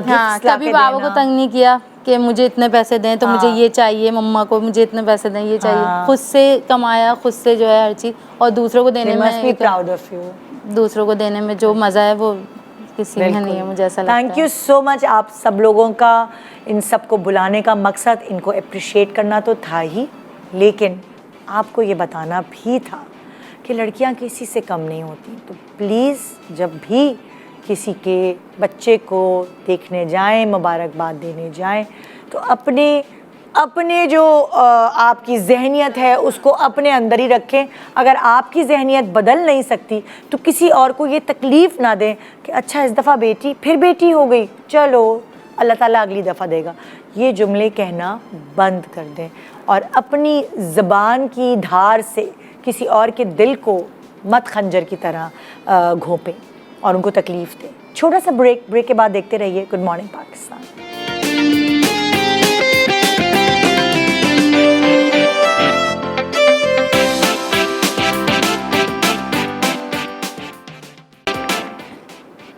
Welcome back, good morning Pakistan. आज तो मैं अपने शो पे बहुत फ़ख्र महसूस करी हूँ कि बहुत सारी पते की बातें हो रही हैं और इस वक्त भी एक बहुत अच्छी बात मैं आपके सामने रखने वाली हूँ, करने वाली हूँ। मेरे पास इस वक्त मौजूद हैं यहाँ मेमन मेडिकल इंस्टीट्यूट हॉस्पिटल से डॉक्टर अब्दुल रहमान कुरैशी साहब, जो कि he is working as a consultant nephrologist and head of department nephrology for the last 10 years in Memon medical institute hospital Karachi में। और फिर मेरे साथ मौजूद हैं डॉक्टर साजिद अली ख़ान साहब, जो कि MBBS FCPS मेडिसिन, FCPS एंड्रोक्रिनोलॉजी में यहाँ बैठे हुए हैं, मेरे साथ इस वक्त मौजूद हैं। Thank you so much for coming. और अभी ब्रेक के दौरान ही मैंने इनसे इतनी सारी बातें पूछी हैं, मुझे सवाल करने की बहुत बुरी आदत है, लेकिन मैं लोगों को भी बताना चाहती हूँ कि जो मेमन मेडिकल इंस्टीट्यूट हॉस्पिटल है वो हमारे लोगों के लिए क्या क्या कर रहे हैं। क्या आप मुझे दुरुस्त कीजिएगा, क्या ये नॉन प्रॉफिटेबल ऑर्गेनाइजेशन है? जी बिल्कुल, ये नॉन प्रॉफिट ऑर्गेनाइजेशन है और ये basically Memon health education foundation का एक फ्लैगशिप प्रोजेक्ट है, जहाँ पे हमारे पास हर तरह की सहूलियात मुयस्सर हैं। और यहाँ पे टर्शी केयर हॉस्पिटल है। अच्छा। इस एक रूफ़ के अंदर आपको हर तरह की स्पेशलिटी मिल जाएगी। जैसे एग्जांपल दें आप। यहाँ पे आपको nephrology, cardiology, medicine, emergency, pulmonology, school of nursing है, हमारे पास फिजियोथेरेपी डिपार्टमेंट है। और ये जो है एक तरह से ब्लेसिंग है उस इलाके में मरीज़ों के लिए। हाँ, वेरी नाइस। सो अगर हम देखें अपार्ट फ्रॉम जो ट्रीटमेंट तो अपनी जगह, लेकिन एजुकेशन में भी इसका बड़ा अहम रोल है। अच्छा। जैसे अगर हम देखें वहाँ पे teach with regards to teaching, nursing college है इसके साथ एफिलिएटेड, और फिजियोथेरेपी के पॉइंट ऑफ व्यू से वहाँ पे लोगों की टीचिंग वगैरह हो रही होती है। और रिसेंटली वहाँ पे रेजिडेंसी प्रोग्राम इन्होंने स्टार्ट की है, जिसमें मेडिसिन है, सर्जरी है, इसके अलावा गायनी, पीड्स, ये एक ऐसी चीज़ है जो कि बहुत कम हॉस्पिटल्स में ये चीज़ कैटर की जाती है। बिल्कुल। तो आप मुझे बताएंगे कि लाइक आपके पास जो डॉक्टर्स हैं वो फुल टाइम डॉक्टर्स हैं या कुछ डॉक्टर्स आते हैं शाम में और वो जो बड़े बड़े डॉक्टर्स आके अपना टाइम देते हैं, क्या ये क्या प्रोसीजर है? देखिए, हमारे पास फुल टाइम फैकल्टी है और हमारे पास जितने भी स्पेशलिस्ट हैं, कंसल्टेंट्स हैं, सब के सब ही बड़े डॉक्टर ही हैं। अच्छा। और इनके पास यही सब डिग्री हैं, FCPS, FRCP, FRCS, MD, सब हैं, फुल टाइम कंसल्टेंट हमारे पास हैं। हाँ। इसके अलावा हमारे पास मल्टीपल फैकल्टीज़ हैं जो शाम और रात में आती हैं और हमारी OPD जो है ना वो रात 11 बजे तक चलती है। एक बहुत अच्छी बात जो मुझे सुनने में आई वो ये कि आपके यहाँ डायलिसिस जो है वो फ्री ऑफ कॉस्ट? जी बिल्कुल, ये हम फ़ख्र से कह सकते हैं कि हम जो हैं बहुत क्वालिटी डायलिसिस प्रोवाइड कर रहे हैं तमाम मुस्तहिक मरीज़ों के लिए। और जितने भी मुस्तहिक मरीज़ हैं उनका फ्री ऑफ कॉस्ट डायलिसिस होता है। और पिछले 18 महीने में तकरीबन 18,000 से ज़्यादा हम फ्री डायलिसिस कर चुके हैं मुस्तहिक मरीज़ों के लिए।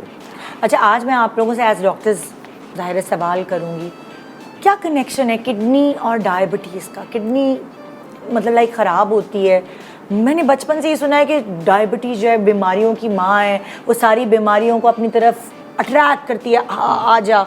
मतलब कि मेरे घर में मेरी अम्मी, मेरी सास, मेरे अब्बू, मेरे ससुर, सारे जितने भी बुज़ुर्ग मैंने अपने घर में देखे वो डायबिटिक पेशेंट थे, फिर उनकी किडनीज़ पे असर हुआ, फिर उनके डायलिसिस हुए। सो कभी आँख की नर्व का डैमेज होना, ये थोड़ी सी मुझे प्लीज़ बताएंगी चीज़ें। सबसे पहली बात, डायबिटीज़ है क्या? तो डायबिटीज़ एक ऐसी कंडीशन है जिसमें हमारे जिस्म के अंदर जो शुगर है उसका लेवल बढ़ जाता है। अच्छा, ये इंपॉर्टेंट क्यों है? अगर जिस्म के अंदर, ब्लड के अंदर शुगर का लेवल बढ़ जाए तो नुकसानदेह क्यों है? हाँ। क्योंकि जितना लंबा टाइम रहेगा शुगर का लेवल बढ़ता रहेगा, उसकी पेचीदगियाँ उतनी ही ज़्यादा रहेंगी। हाँ। अगर हम मोटी मोटी चीज़ें हम लोग अगर वो देख लें तो इसमें जिस तरह आँखों का मुतासिर होना, इसी तरह फिर पाँव का मुतासिर होना, फिर उसके बाद गैंग्रीन, ज़ख्म का हील ना होना। अगर हम लोग टाइप्स की बात करें तो 3-4 टाइप्स, जिस तरह टाइप 1 डायबिटीज़ है जो कि अक्सर हम बच्चों में देखते हैं, फिर टाइप 2 जो कि 90-95% बड़ों में पाया जाता है। हाँ। फिर जेस्टेशनल डायबिटीज़ है। जेस्टेशनल डायबिटीज़ का मतलब जो बेबी शुगर जिसे कहता है, हम लोग बोलते हैं प्रेगनेंसी में जी। और बास टाइम कुछ और दवाइयों की वजह से, कुछ और कंडीशंस की वजह से सेकेंडरी डायबिटीज़ कहलाई जाती है। अब इसके स्ट्रेस से डायबिटीज होती है, मतलब इसका रूट कॉज क्या है? लोगों को कैसे पता चले? ये बहुत अच्छा सवाल है। क्या स्ट्रेस से डायबिटीज़? देखें, स्ट्रेस पर से इससे तो डायबिटीज़ नहीं होता, लेकिन हमें पता है कि जो लोग स्ट्रेस्ड होते हैं, जो लोग डिप्रेस्ड होते हैं, उनकी लाइफस्टाइल बहुत चेंज हो जाती है। वो एक्सरसाइज नहीं कर पाते, खाने पीने का वो अपना ध्यान नहीं रख पाते और ओवरऑल स्लीपिंग पैटर्न उनकी चेंज हो जाती है। तो डायबिटीज़ को हम अगर ये कहें कि नहीं एक पर्टिकुलर वजह से नहीं, इट्स मल्टीफैक्टोरियल है, बहुत सारी चीज़ें उसमें अपना रोल प्ले अदा कर रही होती हैं। एक बड़ी जहालत वाली चीज़ है वो है, लेकिन लोगों के दिमाग में होता है हमने बड़े आम खाए हैं, हम बहुत मीठा खाते हैं, शुगर हो जाएगी तुम्हें। क्या इससे कोई ताल्लुक है? प्लीज़ ये ज़रा मुझे आपसे देखिए, अगेन वही बात है, पहले के ज़माने में तो लोग आम खाते थे, पहले के लोग, लेकिन उस वक्त क्या था, लाइफस्टाइल डिफरेंट थी। और अगर एक आम खाते थे तो वॉक करते थे, गाड़ियाँ शाड़ियों का इतना नहीं था, साइकिल पे चलते थे। अब मसला ये है कि एक आम खा तो लेते हैं, उसको कंज्यूम भी तो करना है। हम ये करते हैं कि एक बात खाना तो बहुत खा रहे हैं, लेकिन उसको कंज्यूम नहीं कर पाते, उसकी वजह से वो स्टोर होते होते और ये कोई ऐसा नहीं है कि एक आम खाने से नहीं, इट्स ये एक सालों का जो मामला है ना, तब जाके किसी को डायबिटीज़ हो जाता है। और एक कॉमन हैबिट है, हम सुबह नाश्ता नहीं करेंगे, दोपहर खाना नहीं खाएंगे, रात को जाके हैवी खाना खा के सो जाएंगे। और वो जो आपने खाना खाया है वो कहीं कंज्यूम तो हुआ नहीं है, वो अल्टीमेटली फैट में कन्वर्ट होगा और ग्रेजुअली होते होते आपको मोटापा भी आएगा। अच्छा, अब क्या डायबिटीज़ का ताल्लुक ऐसा है कि जो बहुत मोटापा है, ओबीस लोग हैं, उनको हो जाता है? मैं तो पतले लोगों को भी देखा है कि डायबिटीज़ हो जाती है। अगर हम लोग रिस्क फैक्टर्स की बात करें तो रिस्क फैक्टर्स में फैमिली हिस्ट्री बहुत इंपॉर्टेंट है। फिर ओबेसिटी बहुत बड़ी रिस्क फैक्टर है। जीन्स में भी हो सकता है, अगर अम्मा अब्बा को हुई तो हो सकता है आपके पास भी चांसेस हों। एग्जैक्टली। जबकि अगर आप एक्सरसाइज करते हैं, आप ओबीस नहीं है, मोर देन 80% चांसेस हैं कि अगर आपकी फैमिली में डायबिटीज़ है, आपके तो आपको होने के मीठे का बहुत शौक है। मैं तो पूरे खानदान में सास ससुर अम्मा अब्बा सबको डायबिटीज़। इसमें स्क्रीनिंग बहुत इंपॉर्टेंट है। स्क्रीनिंग, लेट्स सपोज किसी की फैमिली हिस्ट्री है, किसी की जेस्टेशनल डायबिटीज यानी बेबी शुगर अगर हो जाए, या बेबी शुगर हुई थी मुझे, तो क्या वो भी एक मिथ है? सारी खवातीन समझती हैं अगर प्रेगनेंसी में होगी बेबी शुगर तो आगे भी चल के हो सकती है। तो अप टू 50% चांस ये होता है कि आगे जाके तो बड़े चांसेस नज़र आ रहे हैं। उसको कम किया जा सकता है। उसको कम कैसे कर सकते हैं कि अगर बेबी शुगर हो जाए, हर 2 से 3 साल बाद अपने शुगर का चेक कर लें, ताकि अर्ली स्टेज पे। परसों चेक कराया, शुक्र है सही है, अच्छी बात है, लेकिन एक रिस्क तो मौजूद है। तो उसका फ़ायदा ये होता है, लेकिन अगर आप हर 2-3 साल बाद अपना शुगर चेक करते हैं, प्री डायबिटीज़ रेंज में अगर आपको पता चल जाए, तो आप अपनी लाइफस्टाइल चेंज करते हैं। तो आप मुझे एक बात बताएं कि लाइफस्टाइल चेंज करना आप किसे कहते हैं? किस तरह हो सकता है? चाहे मीठा खाना छोड़ दें या अपने आप को सिस्टमैटिक रखें, नींद पूरी करें, हेल्दी खाएं, क्या करें? So that's a very good question. So lifestyle का मतलब सिर्फ ये नहीं, हमारे यहाँ एक मिथ है ना, हमारे यहाँ सब कुछ करते हैं लेकिन मीठी चाय बंद करते हैं, सब कुछ खा लेते हैं। तो लाइफस्टाइल का मतलब ओवरऑल आप एक्टिव कितने हैं, कम से कम 30 मिनट की वॉक होनी चाहिए। अगर एक साथ नहीं कर सकते हैं तो हफ्ते में 150 मिनट्स एक्सरसाइज, ब्रिस्क एक्सरसाइज का मतलब ऐसे एक्सरसाइज हल्के हल्के कर लेंगे, योगा शोगा, बॉडी हिलनी चाहिए। बिल्कुल। हाँ। दूसरा, नींद 7 से 8 घंटे की नींद इंपॉर्टेंट है। स्ट्रेस को कम करने की कोशिश करें। खाने पीने में ऐसे मतलब जो नेचुरल प्रोडक्ट्स हैं, जिसमें सब्जियां हैं, फल हैं, कोल्ड ड्रिंक्स का इस्तेमाल कम रखें। तो ये कुछ मोटी मोटी चीज़ें हैं जो कि हम अपनी लाइफ को अपना सकते हैं। इसमें मैं कुछ फिगर्स शेयर करना चाहूँगा जी। अभी जो रिसेंट डेटा है उसके मुताबिक तकरीबन 30% पाकिस्तानीज़ हैं जो डायबिटिक हैं। अभी अगले 20 साल के बाद अगर यही स्टाइल रहा जो हमारा चल रहा है, मोर देन 70% पाकिस्तानी डायबिटिक हो जाएंगे और उनमें से 40% को किडनी प्रॉब्लम हो जाएगी। किडनी प्रॉब्लम का और डायबिटीज़ का ताल्लुक क्या है? ये रिलेशन बताएं। देखिए, जब डायबिटीज़ होती है ना, तो शुरू के 5 से 10 साल में तो कुछ पता नहीं चलता। लेकिन उसके बाद क्या होता है कि पेशाब में आहिस्ता आहिस्ता प्रोटीन लीकेज होना शुरू हो जाता है। ये इसकी बिल्कुल शुरू की अलामात हैं। तो क्या कलर चेंज होता है? क्या कलर चेंज नहीं होता। देखिए, उसमें होता है कि आप अगर डॉक्टर के पास जाते हैं, वो आपका टेस्ट करते हैं, तो उसमें एक टेस्ट होता है माइक्रो एल्बुमिन। एल्बुमिन एक तरह की प्रोटीन है जो पेशाब में लीक होती है। वो स्लो लीक होना शुरू होती है। ये अर्ली अलामात हैं कि भाई अब आपको डायबिटिक नेफ्रोपैथी या किडनी प्रॉब्लम होना शुरू हो चुकी है। अगर इस टाइम पे आपने अपनी शुगर कंट्रोल नहीं रखी या ऐसी दवाइयाँ स्टार्ट नहीं की जिससे आपका पेशाब में प्रोटीन रुक जाए, तो अगले 10 से 15 साल के अंदर वो इतनी बढ़ जाती है कि आपको पाँव पे स्वेलिंग आना शुरू हो जाती है, गुर्दे वीक होते हैं और अल्टीमेटली एक टाइम ऐसा आता है कि वो एक इरिवर्सिबल प्रोसेस चल पड़ता है। अब फिर क्या होता है, मरीज़ कहते हैं कि भाई डॉक्टर साहब अब हम परहेज़ करने लग गए, अब हम बिल्कुल सेट हैं, हमने सब लाइफस्टाइल मॉडिफिकेशन कर ली, लेकिन वो एक साइकिल चल पड़ी, अब वो प्रोग्रेसिव हो गया। अब progressively per year 5% kidney loss होना शुरू हो जाता है। अच्छा, कुछ लोग कहते हैं कि वो जो हम टैबलेट्स खाते हैं, मैं नाम नहीं लूँगी, वो सर्टन शुगर डायबिटीज़ पेशेंट्स की जो टैबलेट्स होती हैं उसकी वजह से भी किडनी पे इफेक्ट होता है। कुछ दवाइयाँ ऐसी हैं कि जो कि जब आप डायबिटीज़ होती है तो हम स्टार्ट करते हैं, लेकिन एक टाइम ऐसा आता है कि जब डायबिटीज़ की वजह से किडनी प्रॉब्लम हो जाए तो डॉक्टर्स उन दवाइयों को बंद करके दूसरी दवाइयों पे ले आते हैं। इंसुलिन पे भी लाते हैं, वो भी सारा एक प्रोसीजर है।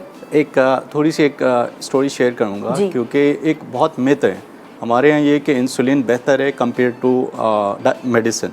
तो देखें, हमें ये सिर्फ ये नहीं देखना होता है कि दवाइयाँ कौन सी दें, हमें बहुत सारी चीज़ें देखनी होती है, जिसमें एज है, जिसमें कोमोर्बिडिटीज़ हैं, जिसमें overall patient what is better, insulin और लाइक टैबलेट्स? सो शुरू में हमारी कोशिश हम ये देखते हैं ना, सिर्फ एक चीज़ को नहीं देखते, हम मल्टीपल चीज़ें देखते हैं। अगर किसी को हार्ट कंडीशन जी, अगर किसी को हार्ट कंडीशन है तो उस मुताबिक जो पूरा जो नुस्खा रेजिमेन है वो चेंज हो जाती है। इसी तरह किसी को स्ट्रोक हुआ है उसके मुताबिक दवाइयाँ चेंज हो जाती हैं। इंसुलिन जनरली हमारी कोशिश ये होती है कि शुरू में हम स्टार्ट ना करें, तो क्योंकि एक रेजिस्टेंस भी बहुत है, लेकिन जिसको ज़रूरत होती है हम ज़रूर उसमें तजवीज़ करते हैं। बेसिकली इसमें आम बंदे के लिए टेक होम मैसेज ये है कि आप डायबिटीज़ को हल्का ना लें। आप ये ना कहें कि मुझे यार डायबिटीज़ और कल ख़त्म हो गई, वो ख़त्म नहीं होती, वो कंट्रोल होती है या आप इग्नोर करते हैं। और जब एक दफ़ा हो जाती है तो आपको रेगुलर अपने डॉक्टर को चेकअप कराना होता है। यही तो करते ना सारे बुजुर्ग। उसके बाद फिर आपको एक टाइम ऐसा आता है कि जब गुर्दे की बीमारी लगती है ना, तो अल्लाह की तरफ से ऑटोमेटिकली डायबिटीज़ कंट्रोल हो जाती है। उसकी वजह ये होती है कि आपकी बेसिकली वो डायबिटीज़ होती क्यों है, क्योंकि आपकी बॉडी में इंसुलिन प्रोडक्शन नहीं हो रही होती, या आपके सेल डैमेज हो जाते हैं, इंसुलिन नहीं निकालते, या इंसुलिन अगर है तो रेजिस्टेंट हो जाती है कि शुगर लो नहीं हो सकती। जब गुर्दे कमज़ोर हो जाते हैं तो होता क्या है कि बॉडी में थोड़ी बहुत भी अगर इंसुलिन मौजूद है ना, तो वो निकल नहीं पाती गुर्दे के रास्ते, पेशाब के रास्ते नहीं निकल पाती, वो थोड़ी सी इंसुलिन बॉडी में रह के शुगर को कंट्रोल कर लेती है। तो मरीज़ खुश हो जाता है कि अब मेरी जो है शुगर कंट्रोल हो गई। बल्कि वो क्या होता है, वो इसलिए होती है क्योंकि अब गुर्दा ख़राब हो गया है तो अब कंट्रोल हो गया। अब खुश होने का फ़ायदा नहीं है, वो आप चंद अरसे के लिए अपने आप को बस खुशफहमी में मुब्तला रखते हैं कि मेरी तो शुगर कंट्रोल है, लाओ आम लाओ बच्चों, आम खिलाओ, खीर खिलाओ। फिर हकीमों के पास जो जाते हैं वो जो है उनके जो माजून वगैरह होते हैं उसमें पीस के हमारी दवाइयाँ दे देते हैं। हमारी जो मेडिसिन होती हैं वही पीस के दे देते हैं, खिला देते हैं बहुत सारी, जिससे वक्ती तौर पे लगता है कि शुगर कंट्रोल हो गई। अच्छा, ये बहुत प्रॉब्लम है। शुरू में पेशेंट 300-400 शुगर्स के साथ आ जाते हैं, दवाइयाँ दे देते हैं, चीज़ें ठीक होती हैं और वही समझते हैं कि सब कुछ ठीक हो गया। ऐसा नहीं होता। अच्छा, then they are lost to follow. फिर आते हैं विद कॉम्प्लिकेशंस। हमारे अगर हॉस्पिटल में देखें, हमारे यहाँ उस बंदे को शुगर नहीं है जो अपना टेस्ट नहीं कराता। इस वक्त पाकिस्तान में 3 से 4 करोड़ लोगों को शुगर है। मतलब तो वो ब्लेसिंग है ना, ब्लेसिंग इन डिस्गाइज के पता ही नहीं है तो सही है, चल रही है जिंदगी। अच्छा, हमारे यहाँ जो डायबिटीज़ की दवाइयाँ हैं उनमें कुछ एडवांसमेंट हुई है कुछ? सो डेफिनेटली अब रिसेंटली पहले ये होता था कि जो दवाइयाँ FDA से अप्रूव होती थी, FDA एक अमेरिकन एक इदारा है जो कि दवाइयों को अप्रूव करता है। जी। पहले ये होता था कि वो दवाइयाँ दी जाती हैं जिससे शुगर कम हो, लेकिन अब उसमें एक जो शर्त की गई है कि भाई अगर आप कोई नई दवाई डेवलप करना चाहते हैं तो उसका एडिड बेनिफिट हो, यानी शुगर तो कम करे लेकिन उसका असर हार्ट पे, गुर्दों पे और दूसरे जो जिस्म में पैरामीटर्स हैं उन पे पड़े। अच्छा। अब जो नई मेडिसिन से अब माशाल्लाह अब मार्केट में ऐसी दवाइयाँ आ चुकी हैं जिससे अगर कोई ओवरवेट या ओबीस है तो उसका वज़न बिल्कुल बर्फ़ की तरफ पिघल जाते हैं वो लोग। तो ओवरवेट ओबीस लोग जो कि जिनको शुगर भी हो तो उनके लिए एक ब्लेसिंग है। लाइकवाइज जो गुर्दे वाले पेशेंट्स हैं उनके लिए कुछ ऐसी मेडिसिन्स आ गई हैं कि जिसमें डायबिटीज़ तो कंट्रोल हो ही जाता है, लेकिन एट द सेम टाइम गुर्दे भी प्रोटेक्ट रहते हैं। मैंने देखा है लोगों को डायबिटीज़ होते हुए और उस तरह दीमक की तरह ख़त्म होते हैं। बस अल्लाह मियाँ सबको अवेयरनेस नहीं ना, आप अगर अवेयरनेस हो और पहले तो ये कि प्रिवेंशन हो ही नहीं पाए ना, कि आपने एक्सरसाइज करनी है, आपने अपना वेट कम करना है, सॉल्ट इंटेक कम है, चीनी कम है, आटा कम करना है और अपने स्ट्रेस नहीं लेना, पहले तो ये कर लें। अगर किसी भी वजह से आपको लेने का नहीं देने का दे ना भी दें तो अच्छी बात है वैसे लेकिन अगर शुगर हो भी जाती है तो भी आपके पास बहुत मार्जिन है चीज़ों को ठीक करने का। बस ये कि आप डॉक्टर के पास जाएं, उनसे बात करें और अवेयरनेस, असल में हमारे आने का मकसद यही है कि अवेयरनेस, डिसिप्लिन हो ज़िंदगी में। और डिसिप्लिन इसी तरह होगा अगर डायबिटीज़ हो गई है, अब उससे लड़ना कैसे, अब उससे मुकाबला कैसे करना है, अपने आप को कितनी दिनों बाद जाके चेकअप्स कराएं। थैंक यू सो मच आप लोगों का और आपके इंस्टीट्यूट का जो इतना अच्छा काम कर रहा है। Thank you so much. Good morning Pakistan. आज का शो मुझे तो बहुत मज़ा आया करके, आई डोंट नो आज मेकअप नहीं था, शादी नहीं थी, लेकिन बहुत सारी ऐसी बातें थी जिन बातों की हमारे माशरे को ज़रूरत है। तो हम कोशिश करते 3-4 शो आपकी पसंद के हों और 1-2 शो हमारी पसंद के। गुड मॉर्निंग पाकिस्तान, खुदा हाफिज़।